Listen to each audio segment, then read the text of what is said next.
अस्सलाम वालेकुम जी। सुबह सवेरे पाकिस्तान में बहुत खुशामदीद। मैं हूँ शिफा यूसुफ से और मैं हूँ वैस मंगलवाला। मेरी तरफ से भी आप सबको अस्सलाम वालेकुम। खुदा का शुक्र है कि उसने हमें आज की सुबह देखना नसीब फरमाई। और क्या हाल है चश्माटू? बस ठीक ठाक, शुक्र है। चश्माटू कैसे? बस फिट जबरदस्त। चश्मेश क्या हाल है भाई? ये भी होता है बड़ा ना, अलग अलग नाम दिए हुए होते हैं हमने हर एक को उसके किसी न किसी फिजिकल फीचर या फिजिकल एस्पेक्ट के हवाले से। तो आजकल आपका नाम हम जो है वो और भी चश्मा। लेकिन होता है बच्चों के साथ, खास तौर पे जो छोटे बच्चे होते हैं ना, जिनकी नजर कमजोर हो जाती है और वो नया नया ऐनक लगाने शुरू करते हैं और फिर उनकी जिंदगी में तो ये एक नया सा फिनोमेना है भाई कि एक फॉरेन ऑब्जेक्ट आके उनकी नाक पे पड़ा हुआ है। खामखा नहीं पड़ा हुआ, उसकी बड़ी अहमियत है। उनको तो यही लगता है ना, खामखा पड़ा हुआ है। तो बच्चे तंग भी होते हैं और ऊपर से इस किस्म की बातें होती हैं जब, तो फिर वो जरा हिचकिचाते भी हैं, उनको जरा कॉन्फिडेंस में कमी महसूस होती है अपने। तो ये तो बड़ा होता है, स्कूल्स में तो बहुत होता है। आपको किस उम्र में ऐनक लगी थी? 8th 7th 6th मुझे भी 8वीं में लग गई थी। 7वीं 8वीं पढ़ते ज्यादा थे ना, पढ़ते ज्यादा थे तो इस वजह से वो ऐनक लग गई थी। हो जाता है बिल्कुल, लेकिन बस इस तरह की जो है वो चीजें होती हैं। अब तो खैर बड़ी आसानी हो गई, लेजर वेजर आ गए हैं, बाकायदा तौर पे लोग करा भी रहे हैं। और खैर उसके कुछ प्री रिक्विजिट्स हैं, लेकिन लोग बड़े आराम से लेजर करा भी रहे हैं। और अब तो शायद वो भी मतलब एक काफी हद तक वो भी एक पेनलेस प्रोसीजर तक चली गई है गेम उसकी। बिल्कुल, बस ठीक है चश्माटू, ठीक है ठीक है। बोल मैं ऐसे रहा हूँ जैसे मेरी 6x6 चल रही है ना, 12x12 आई साइड है। इस मुहावरे को कहते हैं कि छलनी ने सुई से कहा कि तेरे पेट में छेद है। ओह अच्छा, वो जिसको अंग्रेजी में हम कहेंगे pot calling the kettle black. हाँ ये वाला भाई, हम उर्दू मुहावरों वाले लोग हैं, आप अंग्रेजी। लेकिन देखिए साइड बाय साइड सिंक्रोनाइजेशन होनी चाहिए और अंग्रेजी और उर्दू जो है वो साथ साथ चलाने के लिए है, हमारे लिए खास तौर पे। दुनिया से कम्पीट भी करना है और अपने लिए इल्म भी इजाफा करना है, इल्म में भी। और देखें बहुत सारी रिसर्चेस ऐसी हैं कि वो आपको उर्दू में मिलेंगी नहीं, लेकिन उर्दू आपने इसलिए रखनी है अपने जिंदगी में। दारुल तर्जुमा हुआ करता था जिसका काम ये होता था कि तर्जुमा करे, वो तमाम दुनिया में जो लिटरेचर ये जो बड़ी रिसर्च वगैरह है उन सब का तर्जुमा करे और उसको अपनी जुबान में लेकर आए। पता नहीं, वैसे पूछ रही हूँ, चेक करना पड़ेगा। आजकल तो बस बहुत कुछ जो हो रहा है वो बस अजीब सा ही हो रहा है। हाँ। आजकल के और अपनी जबान आपको अपनी सकाफत से करीब रखती है। बिल्कुल ऐसे हमेशा आपकी रूट से आपको जोड़े रखती है और दुनिया आपको एक्सेप्ट तब करती है जब आप अपनी रूट्स में और अपनी जात में कॉन्फिडेंस हो। अगर जरा से भी हिचकिचाए और जरा कॉन्फिडेंस में जरा शेकी हुए तो दुनिया भी आपके ऊपर से गुजर जाती है। इसका मुहावरा है कौवा चला हंस की चाल अपनी भी भूल गया। बिल्कुल, इसका कोई अंग्रेजी है? सोच रही हूँ ऐसे। हाँ सोचिए, लेकिन ये है कि प्रोग्राम का आगाज तो खैर हो चुका है, लेकिन एक शेर याद आ रहा है, उसकी तरफ चलते हैं जरा। शेर मजेदार सा शायरी। वो कहते हैं शायर के मोहसिन भोपाली साहब बड़े मशहूर शायर गुजरे हैं जी। वो कहते हैं कि गलत थे वादे मगर मैं यकीन रखता था, गलत थे वादे मगर मैं यकीन रखता था, वो शख्स लहजा बड़ा दिल नशीन रखता था। वाह वाह वाह, क्या बात है, वाह वाह वाह। लेकिन ये शेर जो है शायर ने किसी खातून के लिए तो यहाँ पर नहीं पढ़ा, ये किसके लिए पढ़ा? क्या मतलब शायर ने नहीं पढ़ा, ये तो ऐसे पढ़ने वाले ने पढ़ा है। मैं खवातीन को कहाँ शेर सुनाता हूँ? मैं तो अगर कोई कहे कि अवैस ने फलां जगह पर शेर एक खातून को डेडिकेट किया तो मैं मान जाऊंगी, बगैर वैसे पूछे मान जाऊंगी, मैं उसकी बात पे एतबार करती हूं, वजह शोहरत। लेकिन ये शेर जो है आज खुसूसी तौर पे अवैस ने ये खातून के लिए, सियासतदानों के वादों के लिए था बुनियादी तौर पर, उनकी भी एक रेपुटेशन है। मुकर्रर गलत थे वादे मगर मैं यकीन रखता था। अवाम के ऊपर भी है ना ये, क्योंकि हम तो यकीन रख रहे हैं। गलत थे वादे मगर मैं यकीन रखता था, वो शख्स लहजा बड़ा दिल नशीन रखता था। क्या बात है। अक्ल कुल था भला किसकी वो मानता मोहसिन, अक्ल कुल था भला किसकी वो मानता मोहसिन, ख्याल खाम पर पुख्ता यकीन रखता था। ओह बड़ी सख्त इसमें गहरी बात है। ऐसे हैं हमारे लीडरान के, बस वादे होते हैं, लीडरान और फिर आवाम भी ऐसी है कि वो खाम पे ऐसा यकीन रखते हैं, पुख्ता ना हिलने वाला, मतलब गैर मुतजलजल किस्म का यकीन। खाम ख्याली है, आपस में लड़ मर जाते हैं। अभी रिसेंटली मुझे पता चला कि दो ऐसे, मतलब वो कुछ रिश्ते होते हैं जरा ज्यादा सेंसिटिव होते हैं। मिसाल के तौर पे ससुरालियों के साथ आपका जो रिश्ता है, समधियों के दरमियान का रिश्ता बड़ा ही ना बैलेंस के साथ चल रहा होता है, सीधा बिल्कुल। वो पलड़े के वो दो होते हैं जो भारी होते हैं वजन में, इक्वल्स, और हल्का सा भी एक झुका या दूसरा झुका तो अपसेट हो जाती है इक्वेशन सारी। इस किस्म के रिश्तों में जब ये सियासी गर्मा गर्मी आती है तो बात कहां से कहां निकल जाती है। बिल्कुल ऐसा ही है, तो इसीलिए हम सियासी गर्मा गर्मी की बातों को छोड़कर न्यूज की बातों की तरफ चले जाते हैं और देखते हैं 60 सेकंड न्यूज, दुनिया में क्या हो रहा है। सवात के कबल थाना CTD में धमाके की इब्तदाई रिपोर्ट जारी, धमाके की वजह शॉर्ट सर्किट होने का इम्कान। PTI का आज़ाद कश्मीर कानून साज असम्बली में हिज़्ब इख्तिलाफ की नशिस्तों पर बैठने का फैसला। मजबूरी के तहत इत्तेहादी हुकूमत का हिस्सा बने, आसिफ अली जरदारी का बयान। सऊदीया और अमारात ने IMF को पाकिस्तान की $3 अरब फाइनेंसिंग की तस्दीक कर दी। पाकिस्तान सीरीज जीतने में नाकाम, कीवीज ने 5वां T20 जीतकर सीरीज बराबर कर दी। मोहम्मद रिजवान ने साल 2023 में भी 1000 T20 रन्स मुकम्मल कर लिए। रवां बरस 1000 रन्स मुकम्मल करने वाले पहले बैटर बन गए। सूडान में फौज और पैरामिलिट्री फोर्स के दरमियान आज से 3 रोज़ा जंगबंदी। अब तक 400 से ज़ायद अफराद हलाक और सैकड़ों ज़ख्मी हुए हैं। 427 पाकिस्तानी बहिफाजत पोर्ट सूडान पहुंच गए, जहां से वो वतन वापस पहुंचेंगे। वज़ीर आज़म ऑफिस का बयान। इंसानी हुकूक की खिलाफ वर्जियों के इल्ज़ाम पर बरतानिया ने ईरानी एहलकारों पर नई पाबंदियां लगा दी। फहरिस्त में ईरानी पासदारान इनकलाब के 4 कमांडर्स भी शामिल। और अवामी लीग के सीनियर रहनुमा और साबिक जज मोहम्मद शहाबुद्दीन ने बांग्लादेश के सदर का हलफ उठा लिया। जी, तो ये था जी 60 सेकंड्स के अंदर दुनिया में क्या कुछ हो रहा है, ये हम आपको बताते हैं 60 सेकंड्स में। और अब ज़रा बढ़ते हैं आगे प्रोग्राम में और आपको बताते हैं। अच्छा, महंगाई के हवाले से लोग बड़ी ज़ाहिर है कयास आराइयाँ भी होती हैं। महंगाई तो है, मगर मैं यकीन रखता था महंगाई कम हो जाएगी। तो महंगाई कम हो जाएगी, वैसे ने कहा मैं यकीन रखता हूँ तो महंगाई कम हो जाएगी। हाँ। अच्छा, लेकिन आपको अगर हम महंगाई के आदाद शुमार कुछ बता दें, ईद से कबल जो आदाद शुमार जारी हुए थे, जिसके बाद एक तरह से लोगों ने उसी आदाद शुमार के नतीजे में चीज़ें ईद पर ख़रीदी होंगी, महंगी ख़रीदी या सस्ती ख़रीदी, जैसी भी ख़रीदी। आपको ज़रा बताते हैं कि इस साल, पिछले साल के इस पीरियड में क्या सूरत हाल थी और अब क्या सूरत हाल है।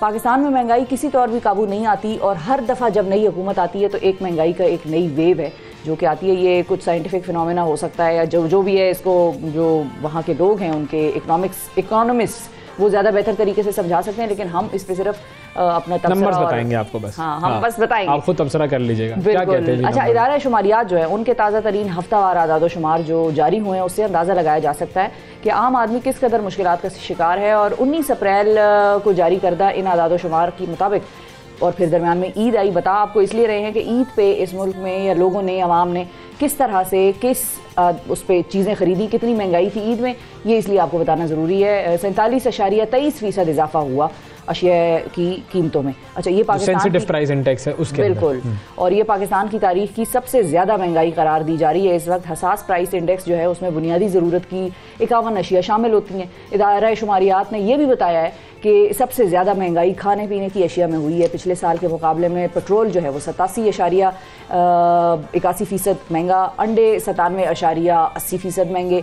गैस 108.38%, चाय 104.28%, सफ़ेद आटा 143.88%, डीजल 102.84%, अंडे 97.80% और केले जो है वो 98.42% महंगे हुए हैं। और इसी तरह बासमती चावल है 87.30%, दाल माश 58.35% और दाल मूंग जो है 68.94% महंगी हुई है। तो हमने आपको एग्जैक्टली बता दिया उन चीज़ों की अशिया खुर्दनोश की कीमतों में कितना इजाफा हुआ पिछले साल के इस मार्केट का चक्कर लगा कर आएंगे। पिछले साल इस पीरियड के तकाबली जायज़े ज़्यादा चीज़ें तकरीबन 100% तो महंगी हुई हैं, सिर्फ कोई जो है वो 70-80% महंगी हुई है। क्या है, कौन सा वादा था? गलत थे वादे, मगर मैं यकीन रखता था। गलत वादे। वो शख्स लहजा बड़ा दिल नशीन रहा, और आप भी ऐसे दिल नशीन लहजे में महंगाई की खबरें सुना रही हैं कि जी ये 100% महंगी हुई है, ये 25% महंगी हुई है। नहीं, वो तो न्यूज़ कास्टर्स होती है वैसे, जो बड़ा अच्छा, वैसे उनका बड़ा स्टाइल होता है। आजकल तो बड़ा एक हैपनिंग सा वो हो गया ना, जरा ज़्यादा एग्रेसिव और वो है। बिल्कुल ऐसा ही है। ठीक है, अच्छा ओके। अच्छा, एक तो ये महंगाई की आपने तो खबर सुना दी, लेकिन मैं ये चाहूँगा कि हम ज़रा उस सवात का जो धमाका है उसकी तरफ भी चले जाएं, क्योंकि ये जो पुलिस का जो CTD पुलिस स्टेशन सवात था उसके हवाले से जो पहली रिपोर्ट थी, इब्तदाई रिपोर्ट जो पुलिस की थी वो आ गई है सामने, और उसमें उन्होंने खदशा ये जाहिर किया है कि ये जो बुनियादी तौर पर धमाका था वो शॉर्ट सर्किट की वजह से हो सकता है। और चूँकि ये इमारत जो थी वो पुरानी थी और उस पुरानी इमारत से कई जो पुलिस ऑफिसर्स थे, ज़्यादातर थे वो जो नई इमारत में मुंतकिल हो गए थे, लेकिन शॉर्ट सर्किट हुआ पहले, फिर उसके बाद ये जो वहाँ पर जो आतिशी असलाह वगैरह जो कुछ था वो धमाका था, वो फटता रहा, तो उसकी वजह से वो बिल्डिंग जो है वो ढह गई। और हमारे साथ हमारे नुमाइंदे हैं जी, मलिक कुव्वत खान साहब सवात से वो हमें ज्वाइन कर रहे हैं, उनसे हम बात करते हैं। अस्सलाम वालेकुम मलिक साहब। वालेकुम सलाम जी मलिक कुव्वत साहब, सर शुक्रिया आपने प्रोग्राम के लिए वक्त निकाला। ज़रा हमें तफसीलात प्लीज़ बताइएगा इस धमाके की, एक तो कल की भी मुझे तफसील बताइएगा और फिर जो रिपोर्ट आई है उसके बारे में भी कुछ अगर डिटेल बता सकें। जी बिल्कुल, कल रात जो एक अफसोसनाक खबर जो है ना पेश आया था, जिसमें थाना कब्बल सीटीडी में जो है ना एक जोरदार धमाका सुनाया गया था, जिसमें तकरीबन 17 अफराद जाम बाग होने की तस्दीक भी की है। तो इसके साथ साथ यहाँ रेस्क्यू 1112 जो जख्मी एहलकार है उनको जो है ना सिंध शरीफ अस्पताल रेफर कर दिया गया। रात का ऑपरेशन जो है ना कंटिन्यू रहा। तो DPO स्वात का कहना है कि ये धमाके की जो इब्तिदाई रिपोर्ट में उसने ये कहा कि ये अंदर जो बारूदी मवाद था वो फट गया था। तो ये मेन थ्रू गेट जो है, इसमें अंदर एक थाना कबल है, एक सीटीडी थाना है, एक पुलिस लाइन है।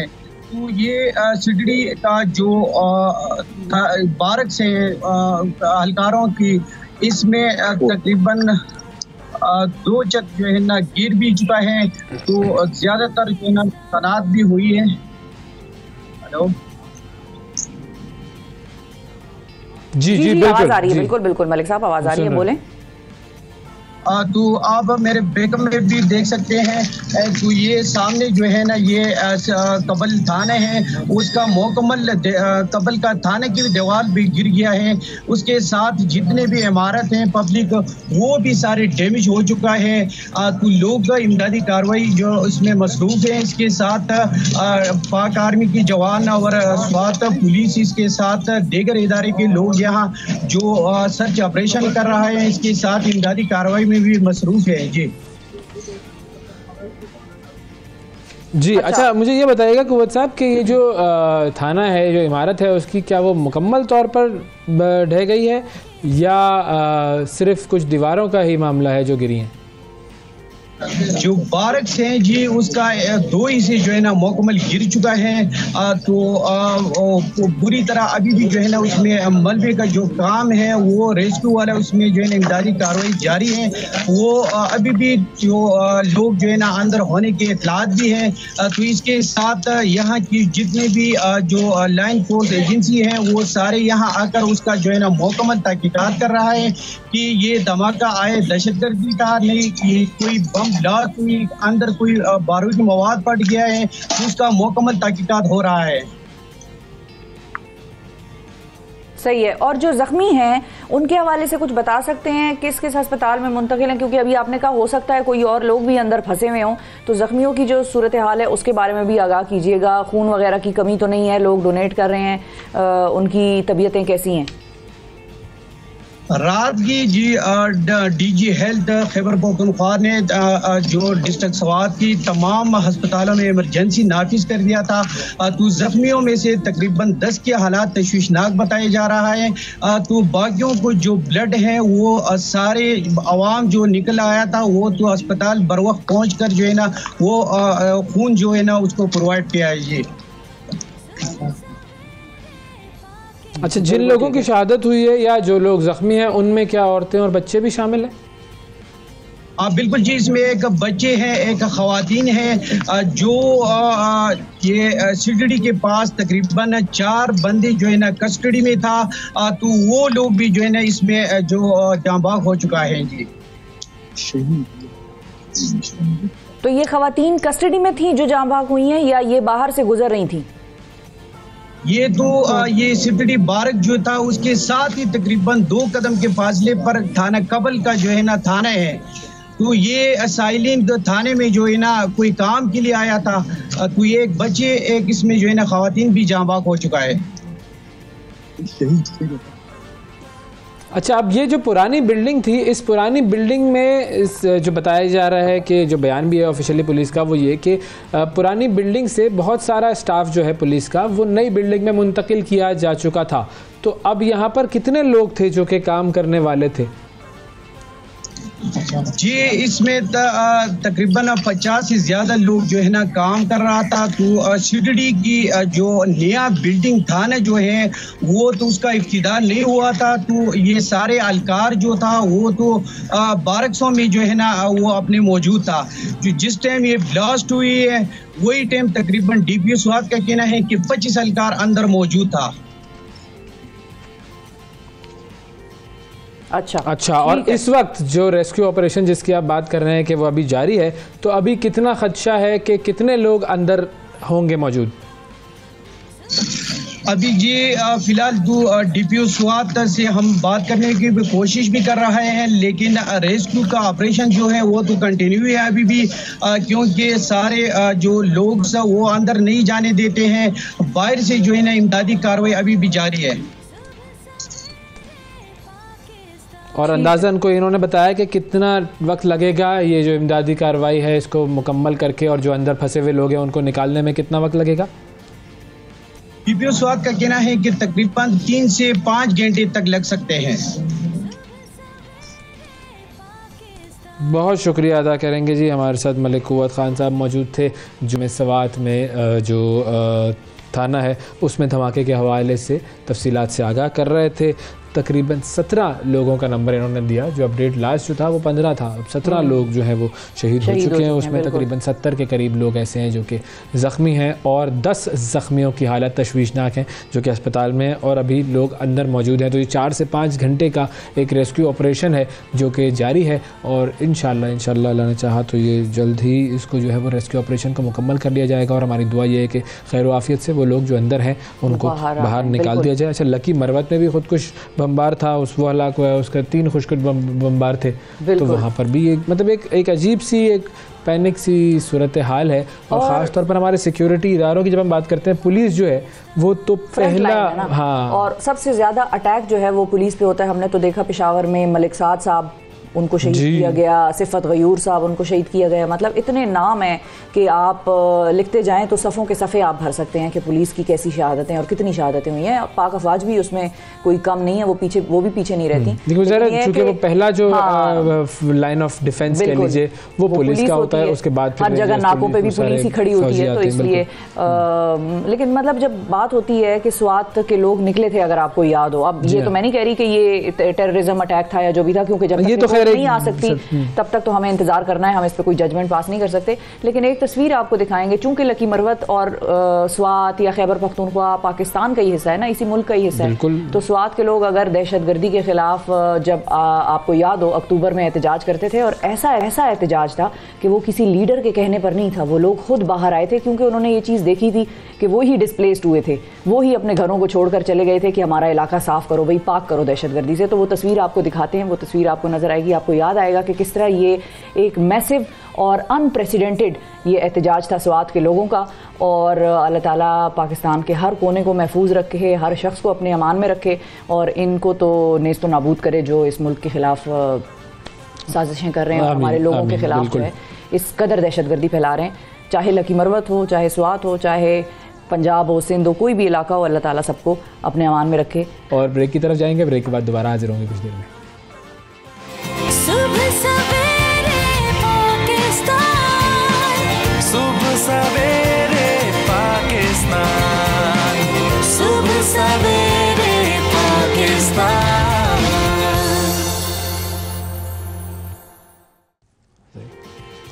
वेलकम बैक जी। आप चढ़ते हैं जी, कुछ ट्रेंडिंग स्टोरीज बता दें जी। जिंदगी में बहुत सारी चीज़ें हो रही हैं, उनमें एक सबसे अहम चीज़ पूरे पाकिस्तान के लिए, पूरी दुनिया के लिए, पूरी मुस्लिम उम्मा के लिए ईद थी जो कि गुजर गई है। और हर साल 2 मरतबा ईद आती है, ये भी मैंने कहा आपको बता दूं, ये एक अहम इन्फॉर्मेशन है। लेकिन न्यूजीलैंड की टीम जो है वो आजकल पाकिस्तान का कर रही है दौरा। और कल जो मैच आपने देखा अगर, तो आपको अंदाज़ा हुआ होगा कि क्या है, इस पर हम आगे बात करेंगे थोड़ी देर में। लेकिन भाई चैपमैन साहब, सलाम है आपको। आपने तो चेप कर जो दिए हैं ना, आपके नाम की लाज रखी है आपने। ऐसे चैपमैन भाई थे वो हमारे, इन्होंने क्या गेम खेला, क्या ज़बरदस्त गेम खेला। पहले मैं आपको ईद की बात बताता हूँ, फिर आपको मैच की बात बताता हूँ जी कि क्या हुआ है। अच्छा, पाकिस्तान क्रिकेट बोर्ड की जो है वो एक ऑफिशियल जो वेबसाइट है और ऑफिशियल उनके सोशल अकाउंट्स जो हैं, सोशल मीडिया अकाउंट्स, उसमें नसीम शाह की एक वीडियो शेयर हुई है और ईद के हवाले से वो बता रहे हैं, तो ज़रा ये वीडियो दिखाइएगा, फिर उसके बाद बात करते हैं। ईद के हवाले से वो एजुकेट कर रहे हैं लोगों को, न्यूजीलैंड के खिलाड़ियों को कि देखो ईद क्या होती है, कितनी पूरी डिटेल उन्होंने बताई है। और उसके अंदर अहम डिटेल ये थी कि गले किस तरह मिलना है, 1 2 3, और नमाज़ पढ़नी है, नमाज के बाद जो है वो गले मिलना है, और ईदी की भी उन्होंने बात कर ली। सेवइयों से आगाज़ हुआ, मीठे से आगाज़ हुआ। और फिर जो ईदी चैपमैन ने दिया भाई, ओए होए होए, बस मैं क्या बताऊँ आपको भाई, माशाल्लाह क्या ज़बरदस्त मैच हुआ है कल। और बुनियादी तौर पर जो है वो पाकिस्तान और न्यूजीलैंड का वो 5वां T20 था, और तमाम कौम ये उम्मीद कर रही थी कि पाकिस्तान ये मैच जीतेगा, खासतौर पर जब पहली इनिंग पाकिस्तान ने खेली बड़ी ज़बरदस्त, तो उसके बाद मतलब आप देखें 98 रन्स पे रिजवान बेचारे, बस क्या मैं आखिरी 2 पे आउट होता जो होगा तो उसको तो बड़ा आउट नहीं हुए, वो तो नॉट आउट रहे ना। नहीं, लेकिन ये कि जिसकी सेंचुरी नहीं हो सकती, हाँ, मतलब जिसका वक्त खत्म हो गया एक तरह से। लेकिन वो रिजवान की तो नहीं हो सकी मुकम्मल, लेकिन बाबर आजम ने सेंचुरी बना ली थी। क्योंकि मैं 78 तक तो देखती रही मैच, उसके बाद का फिर मुझे जरा समझ में नहीं आई, मैंने कहा यार चलो अब आगे चलते हैं, जिंदगी में और भी बड़े गम है क्रिकेट के सिवा और भी गम है ज़माने में क्रिकेट के सिवा। लेकिन कल फिर उसके बाद ये जो बंदा जो आया है ना, उनका शुरू में तो 3 विकेटें उनकी बड़ी जल्दी गिर गई न्यूजीलैंड की, लोगों को बड़ा ढारस रहा। हाँ, लोगों को उम्मीद थी कि भाई हो गया, मामला हो गया, मुक गया, ये हम जो है वो आराम से जीत जाएंगे ये मैच। लेकिन उसके बाद ये जो लड़का है, बेसिकली ये चैपमैन के बारे में आपको मैं बताऊं, ये पहले हांगकांग में पैदा हुआ है। अच्छा, हांगकांग के लिए खेलता था, फिर उसके बाद ये न्यूजीलैंड के लिए खेलना शुरू हुआ है, और जो इसने कल खेला है, इसने तो बता दिया कि भाई क्या कमाल ये खेला है। भाई बिल्कुल, मुझे तो बस इश्क हो गया इसके खेलने से।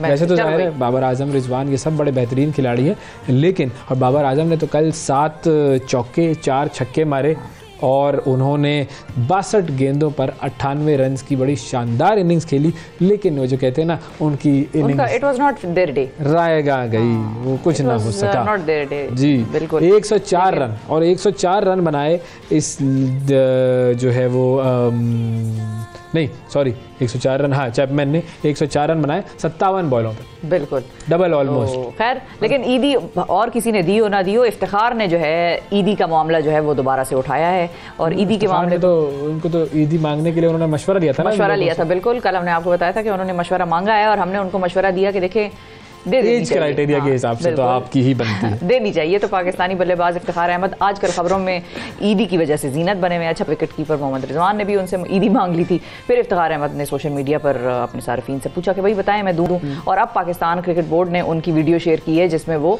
साथी खिलाड़ियों में ईदी तकसीम कर रहे हैं। तो बिल्कुल ये देखें जी, जबरदस्त, ये तो ईदी मांगने वाली वीडियो, ये पुरानी है बिल्कुल, इसमें उन्होंने सवाल पूछा वाली, हाँ ईदी बांटने वाली वीडियो भी दिखाएं, इसमें अगर ऑडियो है तो भी बता दें। लोग नोट दिखा रहे हैं, लोगों को आवाज लगा रहे हैं, जैसे ईदी चाहिए वो इधर आए भाई, ये अच्छा मिल गई आखिरकार, उनको मिल गई, और इफ्तिखार को देनी पड़ गई, और फिर बड़ा दिल खोल के उन्होंने दी, आवाजें सदाएं लगाई। कुछ लोगों ने तो गड़बड़ भी किया, फ़हीम अशरफ को आप देखें, उन्होंने 2 दफा ईदी ले ली, डबल ईदी ले ली, ये क्या बात हुई भाई उन्होंने, लेकिन ईदी में भी उन्होंने गड़बड़ मारी है। फ़हीम भाई ऐसे ना करें, एक तो बंदा इतनी मुश्किल से राजी हुआ ईदी बांटने पर,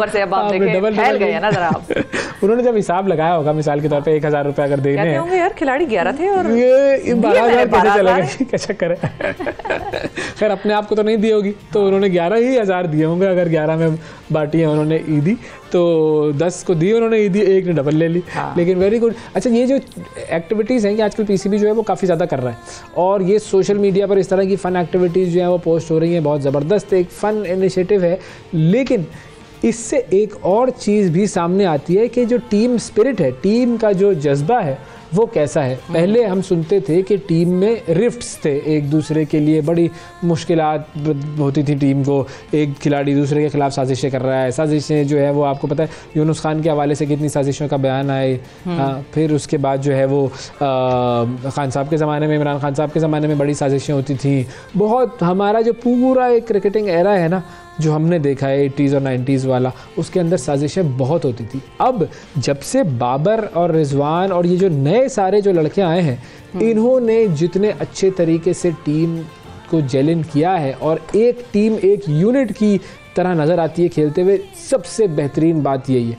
और जो T20 का वर्ल्ड कप हुआ था पिछला वाला भी, उसमें देखे फाइनल में पहुँचे हम, उससे पिछले वाला जो हमने देखा भी था मैच उधर दुबई में, आप देखें कि कितना जबरदस्त वो एक विनिंग स्ट्रीक चल रही थी पाकिस्तान की, 3 मैच लगातार जबरदस्त, और आपको लग रहा था कि ये एक यूनिट के तौर पर खेल रहे हैं, उसमें आप हार भी जाएं तो आपको अफसोस नहीं होता है। बिल्कुल, और जीत के खेल के हारे वो होता है, मतलब हर कल का भी मैच ऐसा था कि खेल के हारे भाई। हाँ बिल्कुल, हर मैच तो आपने ज़ाहिर है नहीं जीतना, लेकिन ये है कि खेल के हारे, लोगों को भी पता चले कि कैसे उखाड़ पछाड़ आप कर रहे थे। और बाबर आजम ने भी ये बड़ी अच्छी बात की, उन्होंने कहा कि भाई मैं किसी को भी इस हार का कसूरवार नहीं ठहराऊंगा, टीम कभी हारती है कभी जीतती है, this is the way it should be.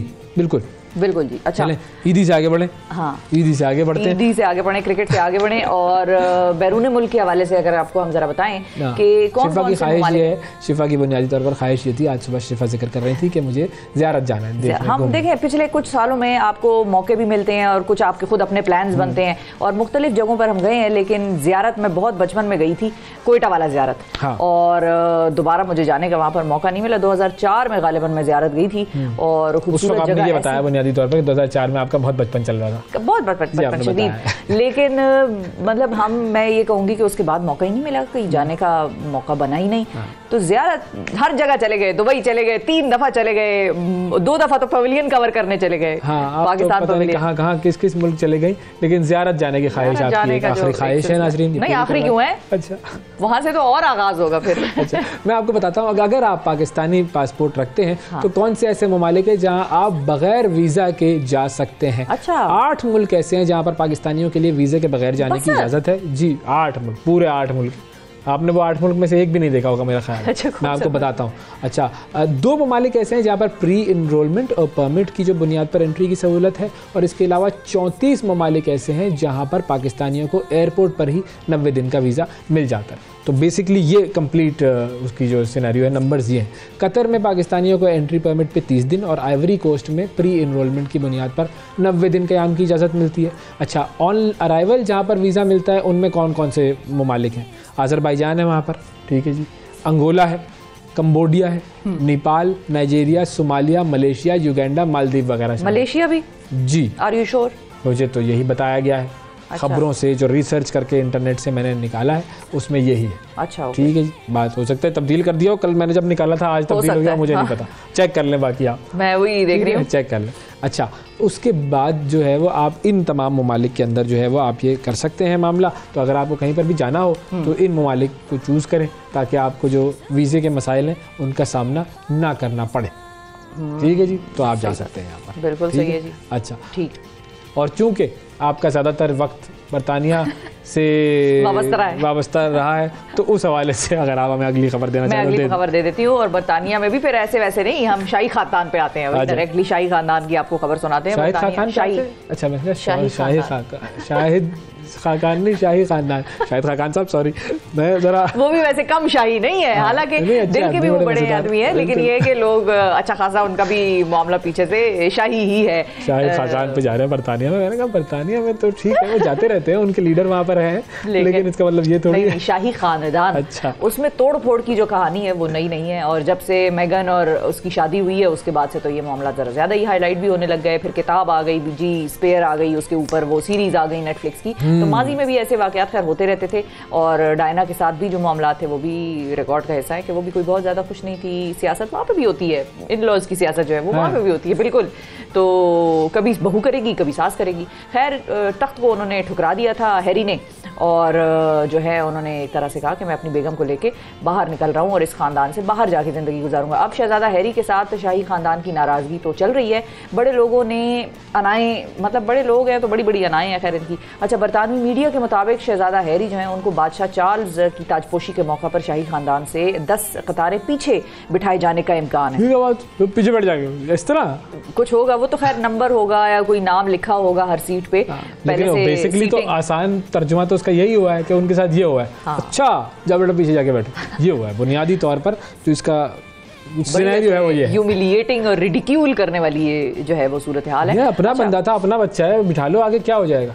ये तो वो शादियों में जिस तरह लड़ाई होती है ना, हमें कार्ड नहीं दिया, हमें पूछा नहीं, हमें बोटिंग ना कार्ड दिया लेकिन फोन नहीं किया, फोन नहीं तो किया, हम पहुंचे तो हमारा इस्तकबाल नहीं किया वहाँ किसी ने। तो ये फड्डे अब शाही खानदान में होंगे, इस लेवल पर आ गया शाही खानदान। हाँ, शाही खानदान के अंदरूनी हालात से वाकफियत रखने वालों का ख्याल है कि शहजादा हैरी जो है वो खुद भी रस्मी तौर पर शिरकत कर रहे हैं और बहुत सीरियसली वो भी इस चीज़ को कह रहे हैं चलो ठीक है, अब क्या नहीं कर रहे। अच्छा, इतना पीछे बैठने की वजह से उनके लिए जल्दी से तकरीब से निकल जाना भी आसान हो जाएगा एक तरफ से। आपने बड़ा सही आइडिया दिया है भाई, पीछे पीछे आहिस्ता से बार बार निकल जाए। बिल्कुल। अच्छा, इस तारीखी कोई लिफाफा कोई गिफ्ट नहीं देंगे मेरा ख्याल है, पता नहीं अब उनका क्या ही गिफ्ट, उनके पास गिफ्टों की कमी थोड़ी।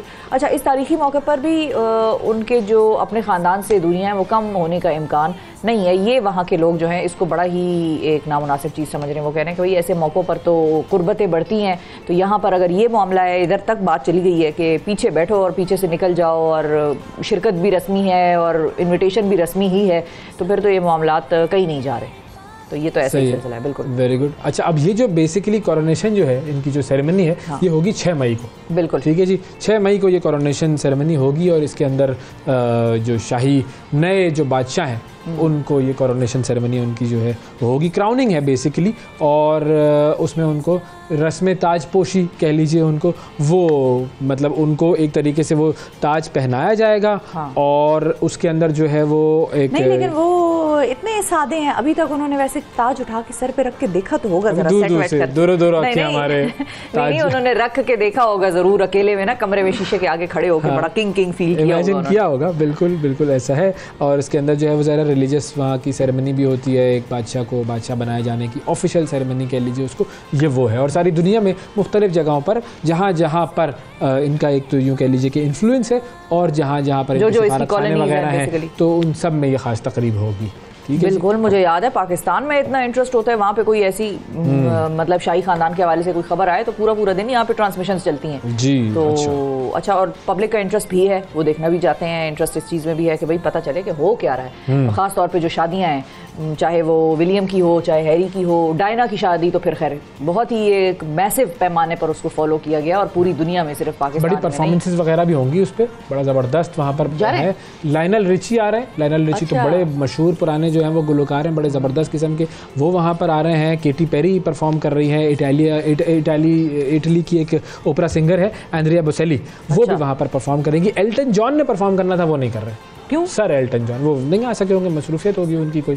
सर एल्टन जॉन जो है वो नहीं परफॉर्म कर रहे। स्पाइस गर्ल्स ने भी परफॉर्म करना था, वो भी नहीं कर रहे हैं। ओके, ठीक है जी। और एड शेरान वगैरह ये भी नहीं आ रहे हैं, उन्होंने कहा भाई हमारी ज़रा मसरूफियत है, दूसरे कॉन्सर्ट पकड़े हुए होंगे ना उन्होंने, तो इस वजह से नहीं आ रहे। ठीक है जी, तो ये हो गया। अच्छा, एक तो ये बरतानिया में ताजपोशी हो रही है, और एक कहीं खबर मैं आपको दूँ ज़रा ज़मीन में जाने में, कीनिया में हाल ही में इज्तिमाई कब्रें मिली हैं जी, इज्तिमाई कब्रें, और उनकी तफसीलात ऐसी हैं कि सबके दिल दहल गए हैं। और अब तक कीनिया के साहिल के करीब एक जंगल से 14 कब्रें दरियाफ़्त हुई हैं, जिनमें तकरीबन 60-65 के करीब मुर्दा जिस्म मिले हैं, और मरने वालों में बच्चे भी हैं, ख़वातीन भी हैं। और रेड क्रॉस जो कि आलमी तंजीम है, उसने कहा यह है कि इस इलाके में 120 अफराद लापता हैं, और सबसे अंदोहनाक बात यह है कि इन अफराद को मुबैना तौर पर एक चर्च के पादरी ने यह कहा था कि अगर वो भूख और प्यास से ख़ुद को मार दें तो उन्हें आखिरत में जन्नत मिल जाएगी। अब आप ये लोग भूख और प्यास के लिए जी जान दे रही हैं जी। अच्छा, अब तक 29 अफराद तकरीबन जिंदा भी मिले, लेकिन वो भी ऐसे हैं कि जिनका बिलीफ सिस्टम ऐसा हो गया है, वो कह रहे हैं कि हम जिंदा नहीं रहना चाहते। ये क्योंकि वो जिसको आप कहते हैं ना ब्रेन वॉश एक तरीके से है।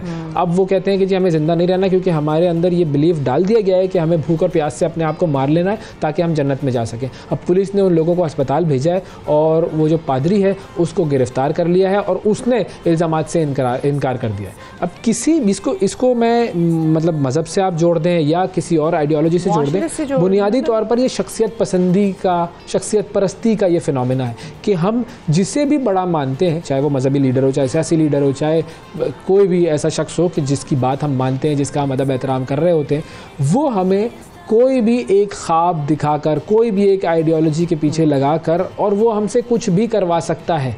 तो इसीलिए अल्लाह ताला ने हमें क्या कहा है, जो जहन है इसका इस्तेमाल करो, हर चीज़ को परखो, हर चीज़ को जानो कि ये हमारे साथ क्या होने जा रहा है और इसके कॉन्सिक्वेंसेस क्या हो रहे हैं, और ख़ुद पढ़ो। सिर्फ इस बात पर गलत थे वादे मगर मैं यकीन रखता था। देखें, जब भी कोई लीडर आपसे वादा करे, कोई बात करे, कोई चीज़ अनाउंस करें, जाहिर है वो भी वादे करेंगे, वो भी एक इलेक्शन विनिंग टैक्टिक भी होती है कि भाई बड़े बड़े वादे करके फिर डिलीवर तो क्या ही करना। लेकिन हर एक के वादों को परखने का बेहतरीन तरीका ये है कि मिसाल के तौर पे आप चाहे किसी भी सेक्ट से ताल्लुक़ रखते हो, अगर हम पाकिस्तान की मोर और लेस बात करें तो इसमें जब भी कोई इलेक्शन हो रहा होता है उससे पहले कैंपेन्स चलती हैं। आप मंशूर उठाएं, पढ़ें और ये चीज़ ज़हन में रखें कि किसका मंशूर आपको अवामी मफाद में लग रहा है, कौन से ऐसे मंसूबे ऐसे हैं कि भाई जो आसानी से अचीवेबल हैं, डिलीवरेबल है, जिसमें बहुत साल नहीं लगते। शऊर और इल्म कोशिश करें, उससे भी हमें हमारी कौम को दूर रखा गया। बिल्कुल, तो पढ़ेंगे, लेकिन आपने अब अपना शऊर खुद बेदार करना है और अपने शऊर में खुद इजाफा करना है, अपनी अंडरस्टैंडिंग खुद डेवलप करनी है। पढ़ने से और खुद चीज़ों को जानने से बेहतर इल्म मेरा ख्याल है कोई नहीं होता। और अक्सर देखिए क्लासेस में टीचर भी तो समझाता है ना, फिजिक्स हमें मैट्रिक में समझ आती थी क्या, अब जाके ज़रा क्वांटम की थ्योरी और आइंस्टाइन की एनर्जी की जो इक्वेशन है वो सब अब समझ में आ गई। उसके बाद उस पर इतना पढ़ा कि अब ऐसा लगता है कि अगर उस एग्जाम में अब बैठेंगे तो शायद टॉप ही कर लेंगे। तो लेकिन वही बात है कि जो अपना जहन खुला रखें, अपना जहन खुला रखें और जो भी वादे करते हैं लोग उनको एनालाइज कर लें, खुद पढ़ें किताबों को, खुद समझें, इल्म हासिल करें। ये चीज़ है, वो हर सियासी मामला हो, मजहबी मामला हो, सवाल करना सीखें। खुदा के जो अहकामात हैं उनको खुद पढ़ें और जो लोग आपके सामने वो अहकामात या जो भी चीज़ लेकर आते हैं सवाल करना सीखें। फाइनली जी मेरे ख्याल में हम आपसे एक सवाल कर लेते हैं। आवाम से एक सवाल हमने करना था और वो है पोल। तो हमारे पोल में हम बेसिकली आज आपके लिए 2 सवाल लेकर आए हैं और आप जो है वो सुबह सवेरे पाकिस्तान का जो सवाल है वो हमारे सोशल मीडिया पेजेस पे जाकर उसका जवाब दे सकते हैं, ट्विटर पर भी, फेसबुक पर भी। तो हम आपको सवालात बता देते हैं जी। सवालात, इलेक्शन कब होने चाहिए? पहला सवाल तो ये है जी जो हमने आपसे पूछा है और उसके अंदर हमने आपको 2 ऑप्शन दिए। एक ऑप्शन है अक्टूबर का और एक ऑप्शन है मई का। तो ये जो है ऑप्शन आपके सामने हमारी स्क्रीन पर भी और हमारे सोशल मीडिया पर भी है। इलेक्शन कब होने चाहिए, अक्टूबर या मई? आप जाइए और इसको जाकर आप इसका जवाब दे दीजिए। हम प्रोग्राम के आखिर में कोशिश करेंगे कि इसका जवाब जो भी आपका पोल की जो ट्रेंड है वो ज़रा बता दें कि आवाम क्या चाह रही है। दूसरा जो सवाल है हमारा वो क्या है, वो ये है कि कौमी और सूबाई असम्बलियों के जो इंतखाबात हैं क्या वो एक साथ होने चाहिए या अलग अलग होने चाहिए? तो वो एक साथ हैं, हाँ या नहीं? उसके अंदर भी आपको ये सोशल मीडिया पर और हमारे जो ट्विटर और हमारा जो फेसबुक है उसके ऊपर ये पोस्ट मिल जाएगी। उस पोस्ट पर आप जाइए और वहाँ जाकर क्लिक कीजिए, अपना ओपिनियन शेयर कीजिए। हम डेटा कलेक्ट करेंगे और हमारी जो डेटा कलेक्शन की जो टीम है वो आपको बताएगी कि क्या इसका रिजल्ट जो है वो क्या रिजल्ट है। ठीक है, हैशटैग इलेक्शंस के साथ आप उसको आगे शेयर भी कर सकते हैं, कोड ट्वीट भी कर सकते हैं। बुनियादी तौर पर आप इन 2 सवालों के जवाब हमारे ट्विटर और हमारे फेसबुक पोल पर जाकर हम कर सकते हैं। हम वक्तन फ़वक्तन ये पोल्स करते रहेंगे ताकि इस पोल की मदद से आपकी राय जानी जा सके। तो ये दूसरा सवाल भी आपके सामने आ गया, क्या कौमी और सूबाई असम्बलियों के इंतखाबात एक साथ होने चाहिए, हाँ या नहीं? हम आपको प्रोग्राम के आखिर में बताएंगे कि आप क्या कहते हैं। हाँ ठीक है जी, और वक्फा ले लेते हैं। बिल्कुल, वक्फे के बाद दोबारा हाजिर होंगे। Stay with us. सुबह सवेरे पाकिस्तान, सुबह सवेरे पाकिस्तान, सुबह सवेरे पाकिस्तान।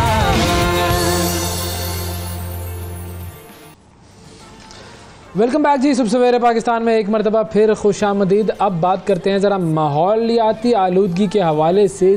2 फिनोमिनाज ऐसे हैं जो कि आप ऑब्ज़र्व कर रहेंगे कुछ दिनों में, और उसके हवाले से कहा यह जा रहा है कि सन 2023 जो है, सन 2023 में हम शदीद तरीन गर्मी देखेंगे दुनिया के बहुत सारे खित्तों में। और ये जो फिनोमिना है इसको कहते हैं G El Nino. Basically El Nino जो है वो स्पेनिश ज़बान का लफ्ज़ है और उसका मतलब है स्मॉल बॉय, इस तरह कैसे जो है ना एक छोटा बच्चा। लेकिन उससे बुनियादी तौर पर होता क्या है कि जो समुंदर में जो पानी है वो शदीद गर्म हो जाता है। अब ये फिनोमिना है क्या, कैसे ये अफेक्ट करता है और इसका असर क्या होगा, इस हवाले से हम बात करेंगे। मुस्लिम रज़ा साहब मौजूद हैं जो कि इन्वायरमेंटलिस्ट हैं, माहिर माहौलियात हैं। अस्सलाम वालेकुम मुस्लिम साहब। वालेकुम सलाम जी। सर बहुत शुक्रिया, आपने प्रोग्राम के लिए वक्त निकाला। सबसे पहले तो हम ये चाहेंगे कि ये जो फिनोमिना है जिसका मैं जिक्र कर रहा था, एल नीनो, ये एल नीनो क्या होता है, इसके बारे में थोड़ी सी अगर हमें आप गाइडेंस दे दें प्लीज़। देखिए, ये एलमीनो जो है ये एक ऐसा सिलसिला है जो कि 7 या 8 साल में 1-2 दफ़ा रूनमा होता है, और इस बार फिर इसका जो है 2023 में फिर इसका खदशा बढ़ रहा है। होता ये है कि इसमें जो है ना, ये आप समझ लें कि जो हमारा पैसिफिक एरिया है, और ये जो समुंदर से की जो गर्म हवाएं हैं वो अपने साथ गर्म पानी लेकर आती हैं और ठंडे पानी को रिसीड कर देती हैं, वापस कर देती हैं। इसमें ये एक चीज़ कहलाती है एनसो, जिसकी 3 हालतें होती हैं। मतलब इन हालतों में जैसे इसके में एक लामिना है, इसमें एलमीनो है। हमें जो है एलमीनो को, जिसको जैसे आपने अभी कहा कि इसका इन्होंने मुख्तसर किया हुआ है, इसको सिंबॉलिक बनाया हुआ है। जैसे बहुत सी आपको पता है हरिकेन्स वगैरह में इनके नाम रखे जाते हैं, इसी तरीके से एलमीनो का नाम इन्होंने रखा है छोटा लड़का। और इसी तरीके से एक और चीज़ है, उसका नाम है लामीना, वो है छोटी लड़की। हाँ, और इसमें यह है कि देखें जब इसकी जब हवाएं जो लामीना मतलब ये दोनों साथ हैं, ये दोनों एंसो की किस्में हैं दोनों, ये ठीक है ना, इनकी हालतें हैं एंसो की। अब होता क्या है कि जैसे मानसून से पहले जो अमूमन ये होता है, जैसे अब हम जैसे लामीना की बात अब हम कर रहे हैं, एलमीनो के बाद लामीना की बात ही कर रहे हैं कि उसमें जब वहाँ से समुद्र की जो हवाएं जो चल रही होती हैं तो ये सारे ऑस्ट्रेलिया की तरफ आती हैं, यानी ईस्ट से वेस्ट की जानिब। अब उसमें क्या होता है कि वो जो ठंडा पानी वो चला जाता है दूसरे यानी आप समझ साउथ अमेरिका की तरफ से, और ऑस्ट्रेलिया में जो है वो बारिशों की जो शिद्दत है वो बढ़ जाती है। और जब ऑस्ट्रेलिया में बारिशों की शिद्दत बढ़ती है तो उसका जो इम्पैक्ट है जब हमारी सब कॉन्टिनेंट में आता है। सब कॉन्टिनेंट का मतलब है कि हिंदुस्तान है, भारत है, कि हमें तो इस खित्ते का ज़्यादा खौफ रहता है ना कि इस खित्ते में हमें कोई अनयूजुअल हमें एक्टिविटी ना देखने को मिले। और जैसे कि और इसके बाद जब वो बारिशों का सिलसिला होता है तो नेचुरली वो बारिशें बड़ी शिद्दत की होती हैं, तो हमारे पास उसकी वजह से कंटीजेंसी प्लान्स बहुत हमारे पास बहुत ही कम हैं। जैसे आपने देखा भी गुज़िश्ता बारिशों में क्या हुआ था कि आज तक अभी तक भी बहुत से ऐसे इलाके हैं जैसे खैरपुर है और बलूचिस्तान के बहुत से ऐसे सेक्टर्स हैं जहाँ पर अभी तक पानी रिसीड नहीं हुआ।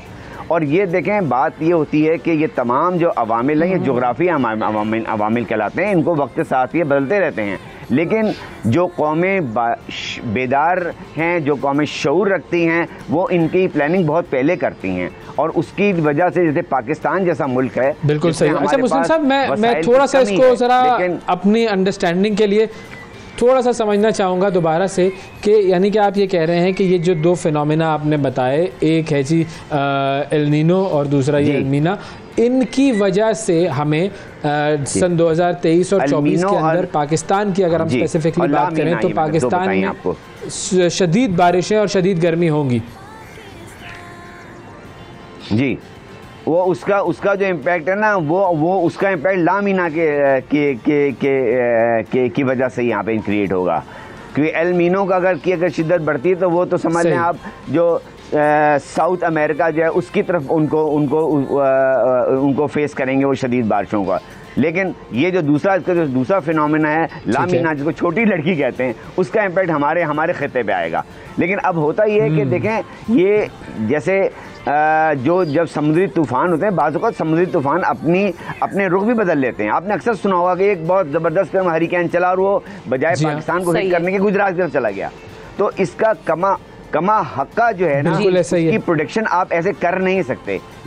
ये अल्लाह ताला का निज़ाम है और नतीजन वही हिकमत वाला है और वो बहुत सी चीज़ों को वो देख लेता है। लेकिन क्या है कि वो कौमें, फिर मैं कहूँगा वो कौमें जो शऊर रखती हैं, उनको इन तमाम चीज़ों के लिए पहले हिकमत अमली वज़ा ज़रूर करनी है। क्योंकि अगर कोई चीज़ इस तरह की उस्ताद आप पर आ पड़े तो आप कैसे उससे बचेंगे उस सूरत में।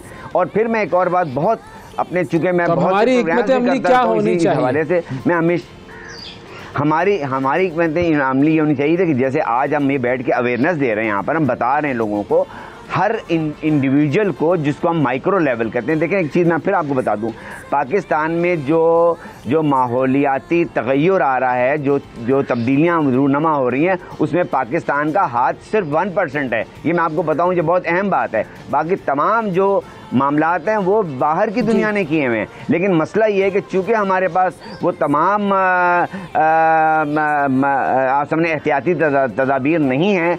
हमारे अब एक आपको बताऊं, जो आज सुनने वाले और देखने वालों को बड़ी हैरतमंद वाली बात रहेगी कि हमारे यहाँ जो है कार्बन इमिशन सिर्फ 1% है, 1% है। लेकिन जब ये जैसे जैसे वक्त गुजरता जाएगा 1930 तक जाके ये तकरीबन 300% हो जाएगा, क्योंकि अभी तो, और वो ये एक ऐसा मामला है कि जिसमें हमें माइक्रो लेवल पे कुछ संभालना पड़ेगा। देखिए मैक्रो लेवल पे हम नहीं संभाल सकते, उसकी वजह कि पूरी दुनिया को कैसे हम एक लूप में लेंगे, कैसी दुनिया को, बड़े बड़े मुल्क हैं, बड़ी बड़ी सनती मुल्क हैं, जो वो कैसे हमारी वजह से वापस आ जाएंगे, नहीं आएंगे वापस। लेकिन क्या है कि हमने अपने इंडिविजुअल सतह पे, जैसे आप देखें इस वजह में नहीं ले सक रहे, वो क्रॉप बर्निंग का इशू है, वो चल रहा था और वो आज तक चल ही रहा है, उस पर कानून साजियां भी हुई, उस पर ठीक है कि बिल्कुल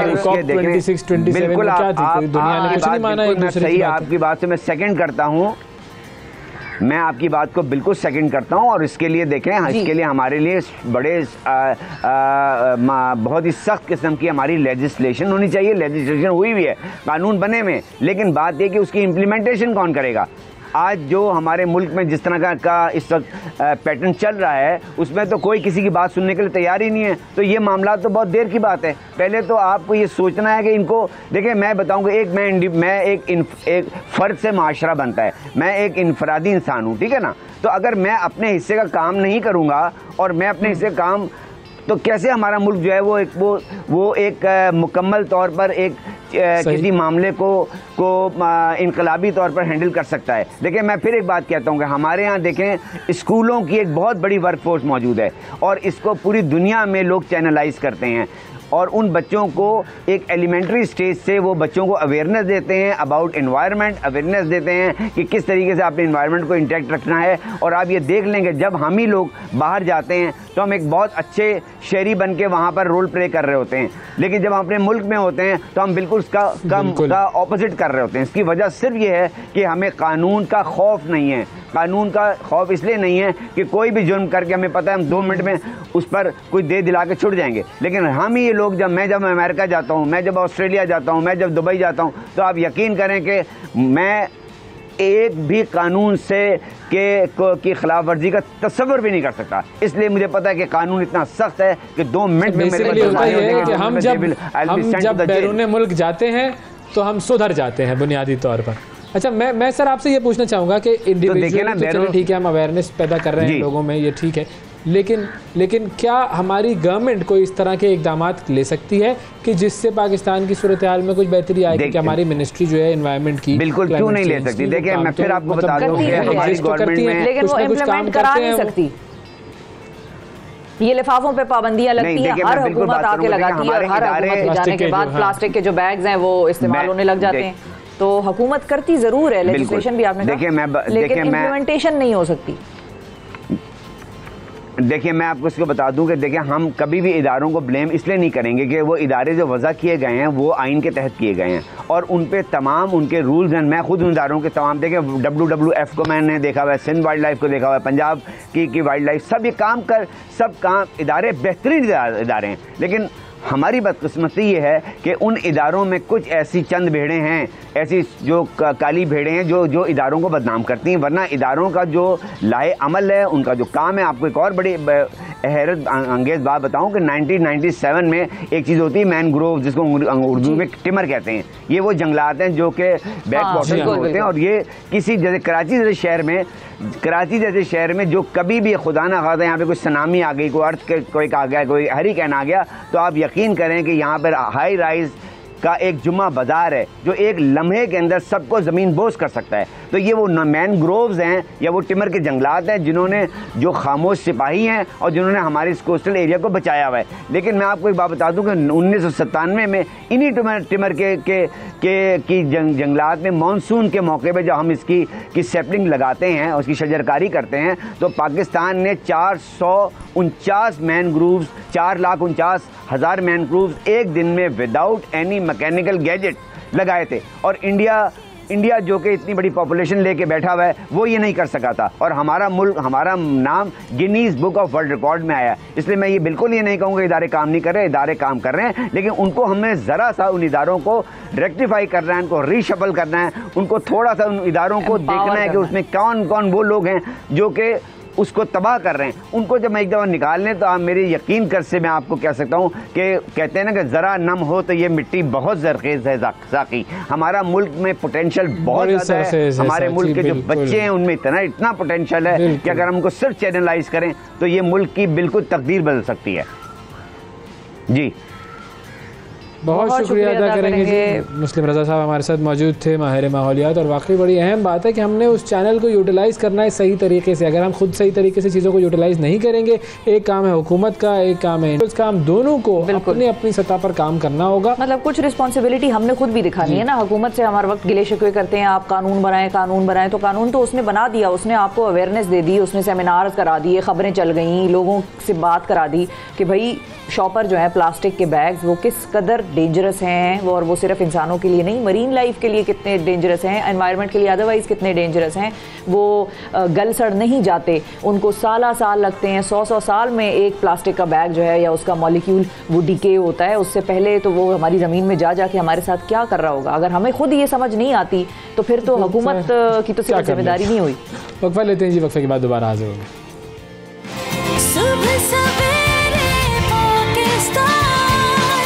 सुबह सवेरे पाकिस्तान, सुबह सवेरे पाकिस्तान।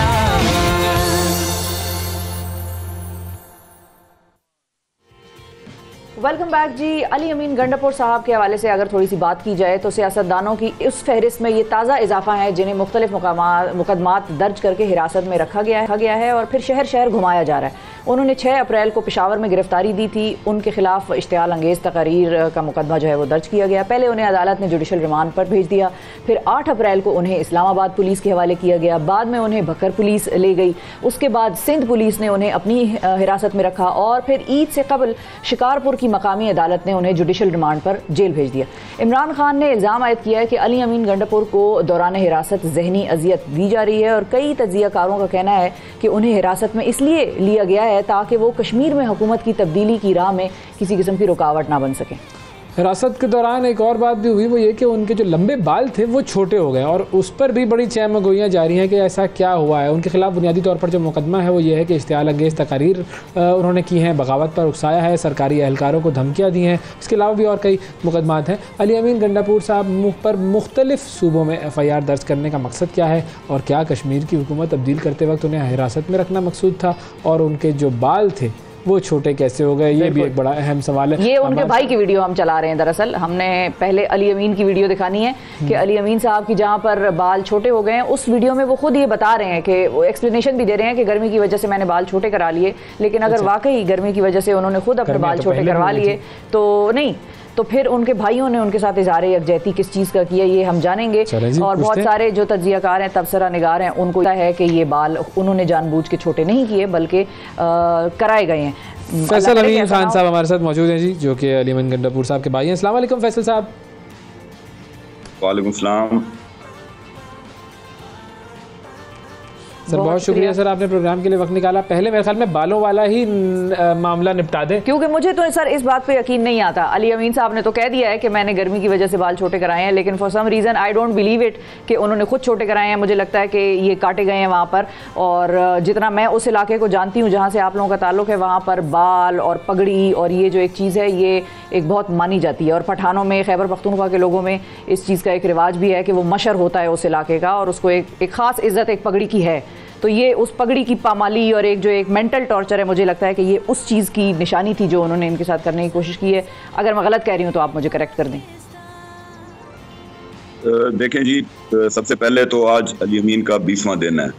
20 दिन से जिस तरह आपने खुद इंट्रोडक्शन में भी बताया शहर शहर उसको घुमा रहे हैं, और मज़े की बात यह है कि जिस FIR में सिंध में उसको मतलब यहाँ पे रखा हुआ है वो FIR एक, और ये ऑन रिकॉर्ड है, एक कन्विक्टेड मंशियात फरोश की तरफ से लिखी गई है, जो कहता है मैं खेतों में काम कर रहा था और फिर ट्विटर पे मैंने कुछ देखा लेकिन मैं पढ़ नहीं सकता था, तो FIR हुआ है, आपको उसको वेरीफाई भी कर सकते हैं। और फिर मैंने अपने किसी पता नहीं कज़न से पढ़वाई और उसमें उसने लिखा था कि अली अमीन ने बिल्कुल तबाही मचा दी है और इदारों को बहुत बड़ा खतरा हो गया और पाकिस्तान की सालमियत खतरे में हो गई है। तो ये सारा एक जो फेक FIRs का एक सिलसिला है, अली की तकरीबन मेरे ख्याल में 50 प्लस माइनस होने लगी है FIRs की ओवरऑल, मतलब मियाँ वाली से लेकर DA खान से लेकर बकर से लेकर इस्लामाबाद से लेकर और अब शिकारपुर और वी डोंट नो नेक्स्ट क्या है। जहाँ तक बालों का ताल्लुक है जी, बाल हमारी ट्रेडिशन है। गंडपुर कौम का जो मशहद था या जो बड़ा था वो कैसुशाद रास्ता यानी लंबे बाल, तो ये हमारी एक ट्रेडिशन है। अब बाकी रोशनी तो अली डालेगा इंशाल्लाह, जब वो जल्दी वापस आएगा आपके शो पे इंशाल्लाह उसको I will make sure that he joins your show, he will tell yourself. लेकिन ये है कि जो एक टॉर्चर होता है, टॉर्चर जो है, लेकिन आपने क्यों कटवाया? मतलब इज़हार यकजहती वाला था ना कि आप भाइयों ने भी उनके साथ इज़हार यकजहती करते हुए। बिल्कुल बिल्कुल, he didn't want to comment on it। अगर उन्होंने खुद काटे होते तो फिर तो इज़हार यकजहती करने की जरूरत नहीं थी, लेकिन ठीक है। देखें जी, पिछले 20 दिनों से उसको मतलब सोने नहीं दे रहे थे और अजीब व गरीब एक उन्होंने एक सिलसिला बनाया हुआ है एंड दे एक्सपेक्ट के शायद इस तरह की हरकतों से वो इमरान खान को छोड़ देगा या PTI को छोड़ देगा। तो अब अगर किसी का ये ख्याल है, क्रिस्टल क्लियर है, जेल 1 दिन की हो, 6 महीने की हो, 6 साल की हो या 60 साल की हो, हम लोग इंशाल्लाह असूलों वाले लोग हैं। और अगर किसी जगह पे खड़े हैं, हम अगर इमरान खान के साथ खड़े हैं, तो ये नहीं कि सिर्फ इसमें कोई हमारा कोई PTI का कोई स्पेशल एजेंडा है। एजेंडा पाकिस्तान है, इमरान खान का एजेंडा पाकिस्तान है। और अब ये चीज़ें ऐसा खुद ही साबित हो रही हैं, खुल रही हैं, लोग बोल रहे हैं। वो लोग जो खामोश थे या जिन लोगों ने उस मौके पे सेलेक्टिव खामोशी इख्तियार की, वो ऐसा बोल रहे हैं, बता रहे हैं कि क्या हुआ, कैसे हुआ। और प्रिंसिपल स्टैंड के ऊपर मेरे ख्याल में आपके साथ जो भी होता है आप उसको बर्दाश्त करते हैं and you come out stronger, और इंशाल्लाह we will come out stronger of it. क्योंकि ये सारी FIR हैं, जिस तरह मैंने आपको बताया कि एक मंशात फरोश है, वो एक फॉर्म, ये बड़ी एक इंटरेस्टिंग वो है। कश्मीर अफेयर्स और जो GB की मिनिस्ट्री है, बड़ी सेंसिटिव मिनिस्ट्री है और इसका सिक्योरिटी क्लियरेंस का लेवल आप लोग मेरे से बेहतर समझते हैं कि इसका सिक्योरिटी क्लियरेंस का लेवल और बहुत हाई लेवल से इसकी वो होती है। तो सडनली एक मेरा ये मासूमाना सा सवाल है कि एक बंदा जो इस लेवल की सिक्योरिटी क्लियरेंस में था, यानी कश्मीर और GB जैसे सेंसिटिव इलाके का मिनिस्टर था, और अल्हम्दुलिल्लाह रिकॉर्ड डेवलपमेंट और बाकी चीज़ें भी उसके मिनिस्ट्री के दौरान हुई। सडनली 1 साल में वो दहशतगर्द बन गया, वो बंदूकें उठा के बस फिर रहा है थानों पे। कभी उसके ऊपर अटैक का वो आ जाता है कि जी फलानी चौकी पे उसने हमला किया। वो ऑल दोस 3 केसेस ऑफ बकर हैव बीन थ्रोन आउट, जो उन्होंने किया था कि जी वो असला लेके जा रहा था और उसने चौकी पे फायरिंग की और ये किया वो किया। इसी तरह सिमिलर केसेस इन्होंने मियाँ वाली में भी किए थे। इस्लामाबाद की शायद कुछ 15 FIRs हैं जो हाई कोर्ट ने क्वाश कर दी बोगस होने की वजह से और फ्रिवलस होने की वजह से। तो ये एक जंग शुरू है इस वक्त मुल्क के अंदर। हमारे बहुत से वर्कर्स हैं ऐसे बेचारे जिनको उठा लिया गया है, उनका कोई फिर पता नहीं होता। जी सर, इस वक्त आप शिकारपुर में मौजूद हैं, तो वहाँ पर जो मुकदमे की जो सूरत हाल है और जो पेशी की सूरत हाल है वो क्या है? कल जी एक्चुअली वो प्लानिंग इन्होंने बड़ी अच्छी की थी कि अपने हिसाब से ईद की छुट्टियों के दौरान ताकि वर्किंग डेज इसमें ना मिलें। तो कल इंशाल्लाह हियरिंग है और केस क्योंकि फ्रिवलस ही है, इंशाल्लाह ये हम तो डिस्चार्ज के लिए वो कर रहे हैं, क्योंकि केस के अंदर ना कोई उन्होंने साथ अटैच वो लगाया है, प्रूफ लगाया है कि भाई पता नहीं अली अमीन ने जो बात की है उसके साथ किस इदारे में कौन सी खलबली मची है या पाकिस्तान की सालमियत को पता नहीं कौन सा खतरा हो गया है, एक मंशात फरोश के कहने पर। तो इंशाल्लाह वो कल की टीम हमारी कॉन्फिडेंट है और हम भी यही हैं। कल इंशाल्लाह सुबह हियरिंग है, तो जिस तरह हम तमाम केसेस में खान साहब के भी कोई 160 के आसपास प्लस माइनस केसेस पहुँच गए हैं, तो कोर्ट्स का ही रास्ता है। हम अदालतों का दरवाज़ा खटखटा रहे हैं और खटखटाते रहेंगे जब तक इंसाफ हमें इंशाल्लाह नहीं। तो आपकी उनसे मुलाकात कब हुई आखिरी?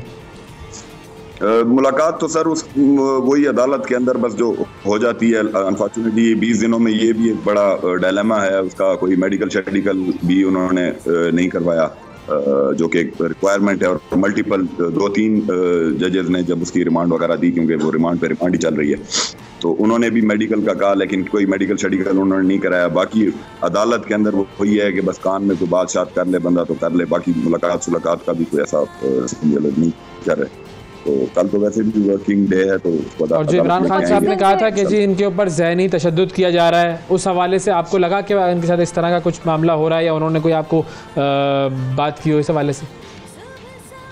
सर ऐसा है, देखें उसकी शक्ल से लगता है, आंखों के हल्के बताते हैं कि उसको सोने नहीं दिया जा रहा, और दैट इज ऑब्वियस। और मेरे ख्याल में सबसे जो सिंपल और सबसे इफेक्टिव टॉर्चर है वो स्लीपलेसनेस ही है, कि आप अगले को सोने ना दे। वो 24 घंटे 48 घंटे जो भी उसकी बंदे की लिमिट होती है, हर बंदे की एक लिमिट होती है, वो एक टाइम पे जाके बिल्कुल दिमाग उसका मतलब काम लिटरली छोड़ देता है। तो लगातार ट्रैवल करा रहे हैं उसको, शियाटिका का उसको बैक का भी प्रॉब्लम है। इसी तरह वो जलील करने के लिए बखर में रखा, बखर की पेशियाँ सरगोदे में है, तो जी 500 किलोमीटर आप उधर जाएँ और वापस आ जाएँ, फिर चले जाएँ, फिर आ जाएँ। यहाँ अब शिकारपुर ले आए हैं, तो एक अनफॉर्चुनेट सिचुएशन है। सिर्फ ये नहीं कि मेरा भाई है तो I be saying it is all across Pakistan. बहुत सारे ऐसे बच्चे हैं 12, 14, 15 साल के बच्चों को उठा लेते हैं कि आपने जो ट्वीट किया, आपके ट्वीट से पता नहीं मुल्क की सालमियत या बका खतरे में हो गया। अनफॉर्चुनेट फैक्ट इसमें यह है कि अगर हमारी 25 दिनों में एक दफा भी मेडिकल नहीं हुआ जी, मतलब रिकॉर्ड पे है। अगर कोई इन्होंने कोई झूठ मूठ का इन्होंने कोई जमा करा दिया हो तो मुझे नहीं पता, लेकिन मेडिकल उसका कोई नहीं हुआ। और मेडिकल प्रॉपर जी आपको पता ही है, जब जुडिशल या मतलब इवन पुलिस रिमांड में भी बंदा भेजा जाता है तो उसका बिफोर एंड आफ्टर मेडिकल होता है, और कोई इन्होंने नहीं किया। हमने इनको कहा भी थी किसी सरकारी अस्पताल से बेशक करा लें, अगर आपको लगता है कि प्राइवेट अस्पताल बेहतर नहीं है, सरकारी अस्पताल आपके बेहतर हैं, लेकिन अभी तक ऑफिशियली कोई मेडिकल नहीं हुआ 20 दिनों में अभी तक। Because he is having actually sciatica pain को स्पष्ट इस जगह से। अच्छा जी, ओके। तो अब जैसे मिसाल के तौर पर अब कल आप लोग जो हैं वो शिकारपुर की अदालत में अगर वहाँ से बेल मिल जाती है, रिलीज़ हो जाते हैं, उसके बाद और कितने मुकदमात हैं और अब इन्हें आगे कहाँ लेकर जाना है, इस तरह की इसके बारे में क्या इन्फॉर्मेशन है? ऐसा है जी, अभी जो नोन है, इधर तो अननोन मुकदमात है ना। जिस तरह हम लाहौर की ATC में पहुंचे तो पता चला कि सिंध की पुलिस वहाँ पे खड़ी है, तो उनसे पूछा तो उन्होंने कहा कि जी बस 20 ऑफ द रिकॉर्ड ही समझ लें कि 20 मिनट के नोटिस पे हमें कहा गया कि FIR ठोको, तो 20 मिनट के नोटिस पे उन्होंने यही FIR ठोकी, और बाकी उनको कोई मिला नहीं शरीफ आदमी तो एक मंशात फरोश को, क्योंकि पुलिस वालों के तो वो यार दोस्त ही होते हैं, तो उनको मंशात फरोश की उन्होंने कॉल की यार जल्दी से आ जा, तू कंप्लेनेंट है। तो कंप्लेनेंट की जो FIR है उसके कंटेंट्स मैंने आपको बता दिए। अब आगे का तो इनकी मर्जी है, जंगल का कानून इस मुल्क के अंदर लगा हुआ है, किसी का किसी को FIR दे दें। और I like to add something, जो इधर से उसको अभी normally legally they have to take him to Islamabad, जहाँ पे एक FIR इन्होंने फिर इसी छोड़ दी थी कि चलो उधर से केसेस फिर दोबारा इसको जलील करेंगे वापस ला के कहीं से। तो उस जो लाहौर इस्लामाबाद की जो FIR है वो बड़ी इंटरेस्टिंग है, जो हमने लाहौर में पेशी भुगताई और जो इस्लामाबाद की FIR है, दोनों का सेम डेट है। यानी एक में है कि अली अमीन आया, उसने लाहौर में तबाही मचाई, तो जी फड़ लो, और उसी डेट 2 घंटों के बाद या 3 घंटों के बाद एक FIR होती है कि अली अमीन इस्लामाबाद आया और उसने इस्लामाबाद को तबाह कर दिया। तो मेरे ख्याल में कोई सुपरमैन का कोई खिताब शिताब इसको दे देना चाहिए, कोई मतलब है दिफाई साइड पे अली अमीन की के टैलेंट्स को यूज़ करना चाहिए कि ये सुपरमैन जो है घंटे डेढ़ में कहाँ से कहाँ निकल जाता है और पता नहीं क्या क्या कर जाता है। बात तो सुपरमैन वाली है, लेकिन ये लेकिन ठीक है जी, इंटरेस्टिंग डिटेल्स हैं। आजकल मुल्क में ऐसी चीज़ें चल रही हैं बिल्कुल कि हर चीज़ ही नई और अनोखी और अजीब सी नज़र आती है, लेकिन हम आपसे अपडेट लेते रहेंगे और हम वील कीप एन आई कि इस केस का क्या होता है। वैसे तो बहुत सारे केसेस हैं फॉलो अप करने के लिए, न्यूज़ मीडिया के पास भी अब टाइम ख़त्म हो गया है, इतने केसेस बन गए हैं पाकिस्तान तहरीक इंसाफ के लोगों पे। पर बहुत शुक्रिया अदा करेंगे फैसल अमीन खान गंडापुर साहब हमारे साथ मौजूद थे, अली अमीन के भाई। और अब हम ज़रा आमिर सियाह साहब हमारे साथ मौजूद हैं, सीनियर तज्ज़ियाकार हैं, सहाफ़ी हैं, उनसे ज़रा तबसरा ले लेते हैं कि कुछ और ख़बरें भी सामने आई हैं ईद की छुट्टियों में। और एक बड़ी खबर जो सामने आई है वो ये है कि गालिबन शहबाज शरीफ साहब जो हैं वो तैयार हैं वोट ऑफ कॉन्फिडेंस लेने के लिए। ये क्या मामला है और ये अचानक कैसे ये बात यहाँ तक पहुँच गई? अस्सलाम वालेकुम आमिर साहब। वालेकुम सलाम एंड वेल साहब, क्या हाल है आप लोगों? ईद मुबारक सर। आपको ईद मुबारक कह सकते हैं, पीटीआई वालों को तो ईद मुबारक कह ही नहीं सकते, उन पे तो मुकदमे चल रहे हैं, उनके लिए कोई बहुत मुबारक नहीं थी, लेकिन आपको कह सकते हैं सर। तो आप खुदा का शुक्र अदा करें कि आपका ताल्लुक भी पीटीआई से नहीं है। जी सर ऐसा सर कोई बईद नहीं है, मुकदमे तो मुझ पे भी बड़े बनाए जा सकते हैं। भाई देखें, इंसान पे डिपेंड करता है, मुकदमा बनाने वाले पर भी और मुकदमा बनने वाले बिल्कुल। फिलहाल ये कौन सा मुकदमा है जो कि शहबाज शरीफ साहब लड़ने जा रहे हैं? वैसे मरियम औरंगजेब साहबा ने तो कह दिया है कि जी ये बात सही नहीं है, तो ये वैसे आपको क्या लगता है कि जो कहाँ से ये शोशा जो है चिंगारी कहाँ से उठी है ये वोट ऑफ कॉन्फिडेंस की? इतनी गैर यकीनी सूरत हाल है कि उसमें इस तरह के शोशे जो है आपके सामने आते रहेंगे, उसी का एक सिम्टम है, इंडिकेशन है कि जनाब मर्ज जो है वो बढ़ता जा रहा है और लोग समझ रहे हैं कि जी अगर सियासी इस्तेकाम के लिए क्या किसी ने सोचा होगा कि अगर ये वोट ऑफ कॉन्फिडेंस ले लें तो गालिबन इस मुल्क में कुछ हो जाए, लेकिन जाहिर है कि जैसे कि अब ऑफिशियली तजदीद हो गई है कि ऐसा कोई इरादा नहीं है, तो मेरे ख्याल में फिर इस बात को ख़त्म हो जाना चाहिए, क्योंकि उससे बड़े मसाइल हैं जो जेन्युइन मसाइल हैं इस मुल्क के, वो इस वक्त हमारे सामने मुँह खोले खड़े हुए हैं। और उसमें आप देख रहे हैं कभी ऑडियो लीक आ रही होती है और कभी हम मईशत के बारे में सुनते हैं। जो आज मुझे अखबार में दो रोज़ बाद जो अखबार मिला, इसकी जो सबसे कहते हैं ना कि मज़ेदार तो नहीं लेकिन एक दुख भरी जो खबर मिली वो ये कि ईद के ऊपर जो सब लोगों का एक जो क़ुव्वत ख़रीद थी उसमें कम से कम 40% जो है वो कमी आई है, जो कि एक बहुत बड़ा इंडिकेटर है कि जो लोग जितना खर्च किया करते थे हर साल ईद बार पे, ये एक मतलब इस बात को अंडरलाइन करता है कि जी हमारी यहाँ सूरत हाल कितनी दिगरगू हो गई है और हमारे जो वो हैं हुक्मरान स्टाफिया है उसके पास सोल्यूशन कोई नहीं है, वो लोगों को रोड मैप देने से मुल्क को बिल्कुल कासिर हैं। जी वैस सर इमरान खान साहब कहते हैं कि रोड पे मैं लेकर आऊँगा आवाम को अगर सुप्रीम कोर्ट की बात मानी नहीं गई। मैं उनके ज़रा शोशों की ज़रा समझना चाह रहा हूँ, क्योंकि चले हुकूमत के बारे में तो हमें पता है कि इस वक्त वो सिर्फ और सिर्फ टामक टोइयों में लगे हुए हैं। ये खान साहब क्या हर थोड़े अरसे के बाद एक नया शोशा जिसको कहते हैं कि वो छोड़ते हैं? अब उन्होंने नया शोशा छोड़ा है कि मैंने पंजाब की और KP की असम्बलियाँ बाजवा साहब के मशवरे से तोड़ी हैं।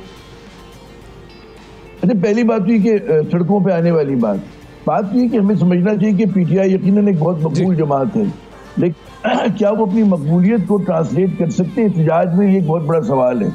और अब तक जो पाकिस्तान की तारीख रही है उसमें हमने देखा कि लोग निकले, MRT का दौर में अगर याद करूं कि 1983 के अंदर जब था इसी तरह की कॉल दी गई थी, लेकिन सिर्फ देही सिंध में कुछ हंगामे फूटे थे और उसके बाद वो तहरीक कुचल दी गई थी, फिर 86 में उसके स्पार्क आया था ना। तो ऐसा मेरे ख्याल में हमारे यहाँ जो है लोगों को लोग जलसे जुलूस में आ जाते हैं, वोट डाल सकते हैं, लेकिन एक जम के तहरीक चलाना वो बिल्कुल मुख्तलिफ चीज़ होती है। उसके लिए मतलब है आपको कारकुन चाहिए होती है जो सस्टेन तरीके से रोज़ आए एहतजाज के बनकर। मुझे नहीं पता PTI की क्या हिकमत अमली होगी, लेकिन PTI वालों ने दिखाया कि वो लोग जो है मुजाहिमत कर सकते हैं, लेकिन इस पैमाने पर क्या आप हर शहर में मुजाहरे करें? क्योंकि वो वाला जो तरीका वारदात था एक जगह पर आके धरना दे दिया जाए, मेरे ख्याल में वो साबित हो गया कि जब अच्छे दिन भी थे तो वो नाकाम हुआ था। उस पर हुकूमत पे नवाज शरीफ साहब की मतलब उस जमाने में थी तो कोई बहुत खास दबाव नहीं पड़ा था दबाव, लेकिन वो गिर नहीं गई थी।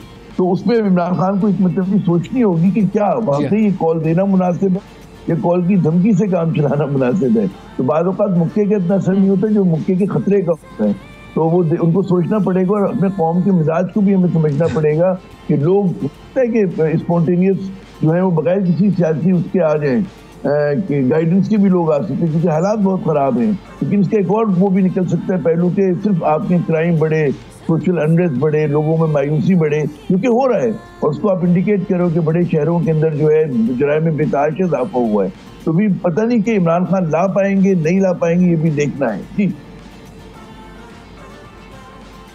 सही। दूसरी चीज ये जो इन्होंने कहा कि जी मैंने असेंबलियां उनके मशवरे पर तोड़ी हैं, एक तरफ आप पहले कहते हैं कि जी मशवरा नहीं, उन्होंने कहा कि मुझे बाजवा साहब ने कहा कि तुम असेंबलियां तहलील कर दो। तो भाई जी ये मामला थोड़ा सा सर समझाएं हमें। भाई ये तो मेरे ख्याल में समझाना तो इमरान खान साहब को चाहिए, लेकिन दो पहलू है ना। एक तो ये था कि उससे असेंबलियों से इस्तीफे देने का मामला जो कि कौमी असेंबली से उन्होंने दिया, फिर ये आता है कि असेंबली डिसॉल्व करना, जो 2 सूबाई असेंबली डिसॉल्व की। मैं इसको अगर सादा तरीके से समझता हूँ कि जी इमरान खान क्योंकि सादा जहन के इंसान है और वो समझते हैं कि जिस मुल्क में कानून की पुरानी आइन की पुरानी है, तो उन्होंने सोचा कि जनाब आइन तो कहते हैं कि अगर असेंबली डिसॉल्व हो जाती है तो 90 रोज में इंतखाबात कराने पड़ते हैं। वो आइन हमारा कहते हैं कि नॉट लेटर देन 90 डेज हो जाएंगे। बिल्कुल, उन्होंने ये सोच। अच्छा, उसमें हो सकता है कि मतलब क्योंकि सार करते हुए जिनकी मुलाकात हुई हो या बैक चैनल जो डिप्लोमेसी हो रही थी, मुज़ाकरात हो रहे थे और इंतखाबात पे सार कर रहा हूँ, मैं सारे स्पेकुलेशन कर रहा हूँ। उन्होंने कहा होगा कि जी आप अगर असेंबली तोड़ देते हैं तो 65% पाकिस्तान की नशिस्तें खाली हो जाएंगी कौमी असम्बली को मिलाकर, तो फिर तो they will be force to hold election. तो ये लेकिन वहाँ पर बात सादिक आती कि जहाँ पे कानून की और आइन की पुरानी होती। अब हमारे यहाँ तो मतलब इमरान ने किसी के मशवरे पे तोड़ी, ठीक है ना। ये असेंबली तोड़ना कोई मतलब गुनाह कबीरा नहीं है, ना ही गुनाह सगीरा है, एक आईनी हक है आपका, आप तोड़ सकते हैं, इसमें कोई उसकी बात मतलब परेशानी की बात नहीं है।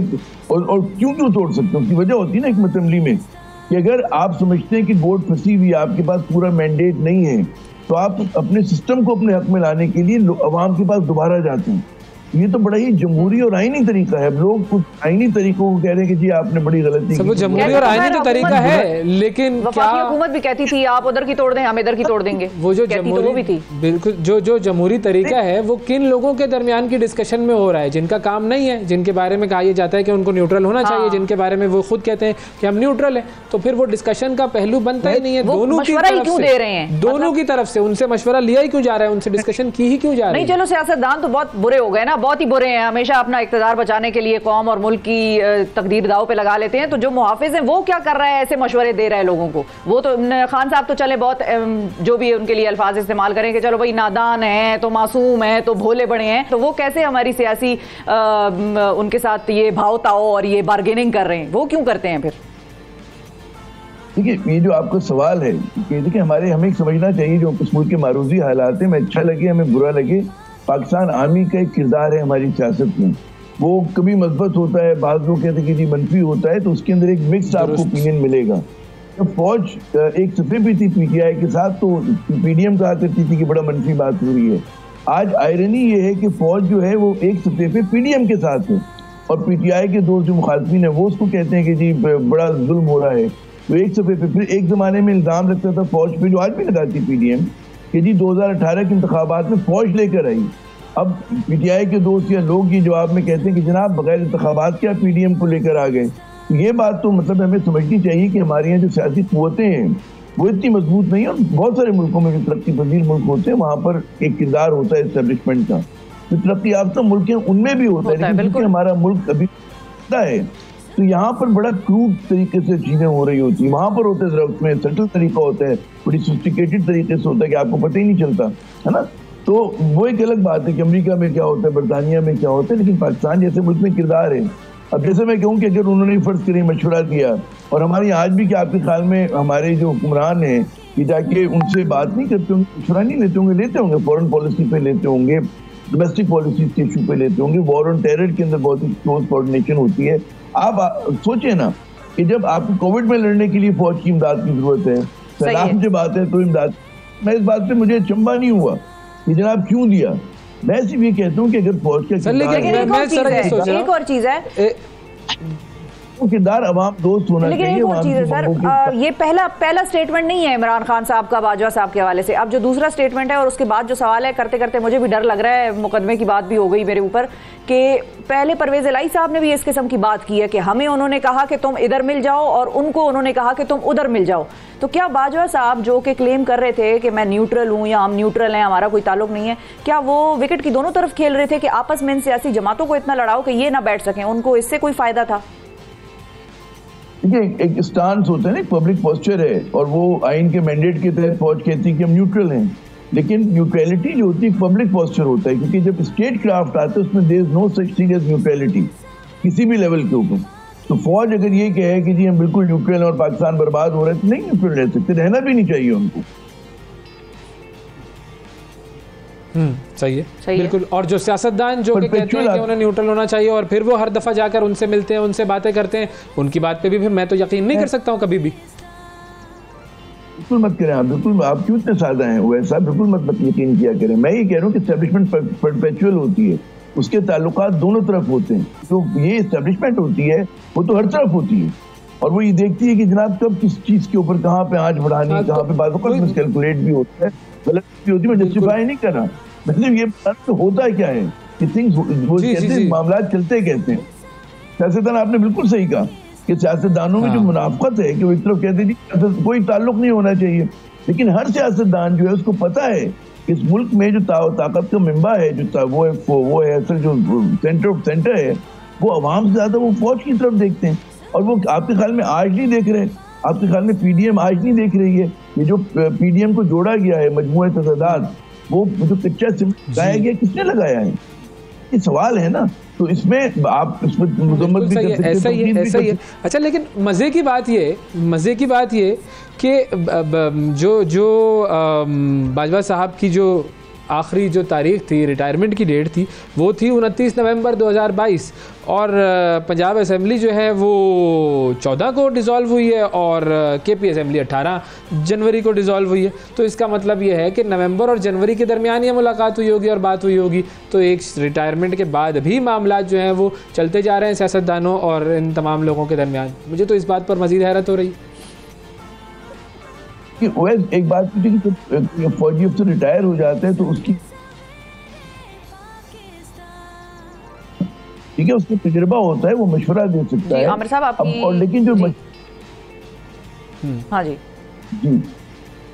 आवाज आ रही है आपको? जी सर। मैं ये कह रहा था कि जब फौजी अफसर रिटायर होता है तो उसका वो इन्फ्लुएंस नहीं रहता, उसका उस तरह का वो नहीं होता, लेकिन तजुर्बा होता है। अच्छा, ये बात सियासतदानों को भी पता होती है कि रिटायरमेंट के बाद अगर वो कोई मशवरा दे रहा है तो उसका वो आज के अफसरों की नुमाइंदगी नहीं कर रहा होता। तो ये तो फिर इमरान खान को सोचना चाहिए कि अगर मुझे नहीं पता कि अगर ऐसा हुआ है, ये तो हम स्पेकुलेट कर रहे हैं, स्पेकुलेट नहीं करना चाहिए हमको कि जनाब अगर उसके बाद हुआ और वो तमाम जख्म खाने के बाद वो जो इमरान खान एक इल्ज़ाम लगाते हैं तो फिर तो क्या कहा जा सकता है इस बात पे? वो ठीक है, बाजवा साहब भी रिटायर्ड है, असलम बेग थे, वो बहुत क्या आपको लगता है चीजें तब्दील हुई हैं? कोई लोगों को तो बड़ी उम्मीद थी कि चीज़ों ने तब्दील होना है और मतलब ठीक है, वो बात आपकी बिल्कुल सही है कि जो शख्स अपने तौर पर बोल रहा है वो अपने इदारे की या अपने किसी पार्टी की नुमाइंदगी तो उस तरह से नहीं करता अनलेस पार्टी की तरफ से या इदारे की तरफ से कोई एलामिया जारी हो। लेकिन हमले और गिरफ्तारियां और एक एक बंदे पे 75 मुकदमे और 10 शहरों में मुकदमे, तो ये चीज़ें तो बाजवा साहब के जाने से पहले भी चल रही थी और उनके जाने के बाद भी चल रही हैं, तो कोई तब्दीली तो कोई भी नहीं आई। हम तालिब इल्मी के ज़माने से एक जुमला कहा करते थे कि winds of change have change nothing in Pakistan. तुम्हारी तब्दीली की हवाएं चलती हैं लेकिन तब्दील कुछ नहीं होता। तो वो जैसा कि आपने फरमाया है कि वो मेरे ख्याल में पॉलिसी में कंसिस्टेंसी है, क्योंकि इस वक्त जो एक वो है ना trust deficit between PTI and the army, वो बहुत बड़ा है और वो अभी तक ब्रिज नहीं हुआ है। और उस वक्त उस प्रोजेक्ट को जो भी पीडीएम का प्रोजेक्ट लॉन्च किया गया है उसको जितना एक ज़माने में इल्ज़ाम है कि पीटीआई का प्रोजेक्ट लॉन्च किया गया था, अब मुझे नहीं पता कि वाकई लॉन्च किया गया था नहीं किया गया था, उसी तरह का इल्ज़ाम अब पीडीएम पर है कि जी पीडीएम का प्रोजेक्ट लॉन्च किया गया था। तो उसके साथ अभी तक मैं समझता हूँ कमिटमेंट है, कंसेंसस हमारी इस्टेब्लिशमेंट का इन तमाम बातों के बावजूद कि अवाम में वो कोई मकबूल स्टांस नहीं है, लोग जो है बहुत तनकीद करते हैं, उसकी वजह से आप देख रहे हैं कि इदारे मुतनाज़ा हो रहे हैं। लेकिन इस वक्त पीडीएम के साथ पूरी तरह कमिटेड मुझे नजर आ रहे हैं। और ये जो आप देखते हैं कि पीपल्स पार्टी, JUI, मुत्तहिदा कौमी मूवमेंट होते हैं, ये तमाम इनके इंटरेस्ट क्लैश करते हैं। नून लीग ये क्यों जुड़े हुए हैं? क्योंकि इनको टूटने में बिखरने में एक ये चुटकी बजाते में हो जाएगा ना, कोई भी किसी नाराजगी के बाद हट सकता है, 2 लोग हट गए, 4 लोग और उस पर बिलावल भुट्टो आसिफ जरदारी साहब का बयान तो आपने सुना ही होगा जिसमें उन्होंने कहा कि जी हमें तो बादल नखास्ता हम इस हुकूमत में शामिल हुए हैं, हमारा तो दिल नहीं चाह रहा था इस हुकूमत में शामिल होने का, लेकिन मुल्क बचाने के लिए हम आ गए, इस हुकूमत के साथ इत्तेहादी हैं और ये हुकूमत हमारी नहीं है। और फिर उन्होंने अगला जुमला ये भी कहा कि मैं तो चाहता हूँ कि बिलावल साहब वज़ीर आज़म बने, लेकिन बिलावल साहब अभी मान नहीं रहे हैं तो उनको मनाया जा रहा है। तो ये बिलावल साहब को मना रहे हैं या किसी और को मना रहे हैं? और सिराजुल हक साहब किसको मना रहे हैं? ये तीनों चीज़ें सर आपने बतानी है हमें जाने से पहले। ये मुझे नहीं पता कि बिलावल भुट्टो जरदारी दायरे की उम्मीद पे हैं, पावर पॉलिटिक्स में इसीलिए आते हैं, उनको ग्रूम किया जा रहा है। अब और दायरे के एक लेवल पर आके आप देखिएगा कि पीपल्स पार्टी और नून लीग जो की हरीफ हैं, और क्योंकि इमरान खान की पीटीआई की पॉलिटिक्स में एक आपको डायनेस्टिक पॉलिटिक्स नहीं है, तो लोग ये भी सवाल करते हैं कि जी पोस्ट इमरान खान पीटीआई का क्या होगा, होगी नहीं होगी, लोग ये भी सवाल करते हैं ना। तो वहाँ पर आप देखते हैं कि जी बिलावल का एक बिल्कुल अपना एक क्लेम है और वो समझते हैं कि वो मतलब है कि इस मुल्क को लीड कर सकते हैं, कि मैं समझता हूँ कि उसमें वक्त लगेगा। और अभी जो असल राउंड है वो नून लीग और पीटीआई के दरमियान होना है आने वाले दिनों में, पंजाब जब भी इलेक्शन होते हैं। और लेकिन पीपल्स पार्टी जो है वो बिल्कुल सिंध के किले में महफूज है अपने, और वो इंडोर बना लेगी, अपना साउथ पंजाब में भी बना लेगी। और जाहिर है कि इस मुल्क में देखिए बहुत सारी चीजें पहले से ठीक के तहत हो रही होती है। तो अगर हमारे आपके साथ चल रही हो, जमा मका आपके साथ हो, तो बिलावल क्या मतलब है, कोई भी वज़ीर आज़म बन सकते। किसी ने सोचा था कि आसिफ अली जरदारी साहब जो है उस मुल्क के सदर होंगे? बिलावल साहब के वालिद ने तो ये जुमला कह दिया। मरियम साहिबा के मनाने की एफर्ट्स फिर कोई ज्यादा कामयाब हो नहीं रही हैं, जो पीपल्स पार्टी जो है वो इस तरह के बयानात दे रही है। नहीं तो इवेंचुअली जाहिर है नून लीग को भी एहसास है इस बात का कि इवेंचुअली उनका एक कन्फ्रंटेशन जो है वो पीपल्स पार्टी के साथ होनी है। उनके जो वज़रा है वो कहते हैं कि जी मतलब है कि हमें भी उनकी कॉस्ट ऑफ करप्शन या उसका जो मुबैना तौर पे आपस में आप उनसे बात करके देखें ना ऑफ द रिकॉर्ड, वो कहेंगे जी वो मतलब है हमें बर्दाश्त करना पड़ेगा उनकी फला चीज़ों को। तो प्यार मोहब्बत दोनों में एक ही जितना है, ठीक है ना। और लेकिन जमा मका जो है वो ये कहते हैं कि पीडीएम की हुकूमत रहनी चाहिए, तो फिलहाल वो है। और इसलिए है कि इस वक्त जो है कि इंतखाबात गुरेज लाजिम है, और अगर इंतखाबात होते हैं तो मज़बूत नतीजे जो चाहते हैं हमारे लोग वो आने वाले नहीं हैं। तो इसलिए मैं समझता हूँ कि फिलहाल पीडीएम को ये लोग जोड़ जाड़ के चलाएंगे।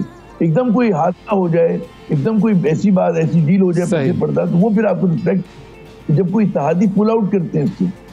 अब देखिए एमक्यूएम को कितनी शिकायत है सेंसस के ऊपर, लेकिन एमक्यूएम साथ है। एमक्यूएम की पावर बेस इरोड हो गई पार्टी के तहत की, जैसे वो कहते हैं हालांकि हम पीपल्स पार्टी के तहत ही नहीं है एमक्यूएम, कहते हम सेंटर में, लेकिन क्योंकि इसको मजबूरी है और वो अपने अमल में आज़ाद नहीं है तो वो साथ बैठे हुए इनके और बैठे रहेंगे। इसी तरह बलोच जो नेशनलिस्ट पार्टी है उनके साथ भी मसला है।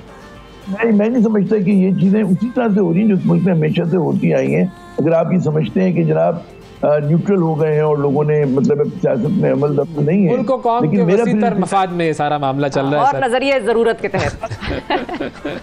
बहुत शुक्रिया अदा करेंगे सर, आमिर सियाह साहब हमारे साथ मौजूद थे। और अहम खबर जो आज के अखबार में मुझे नजर आई है वो है ईद उल फितर रिवायती जोश खरोश से मनाई गई। सदर इस्लामाबाद वज़ीर आज़म ने नमाज लाहौर में अदा की गई। ये सबसे अहम खबर थी।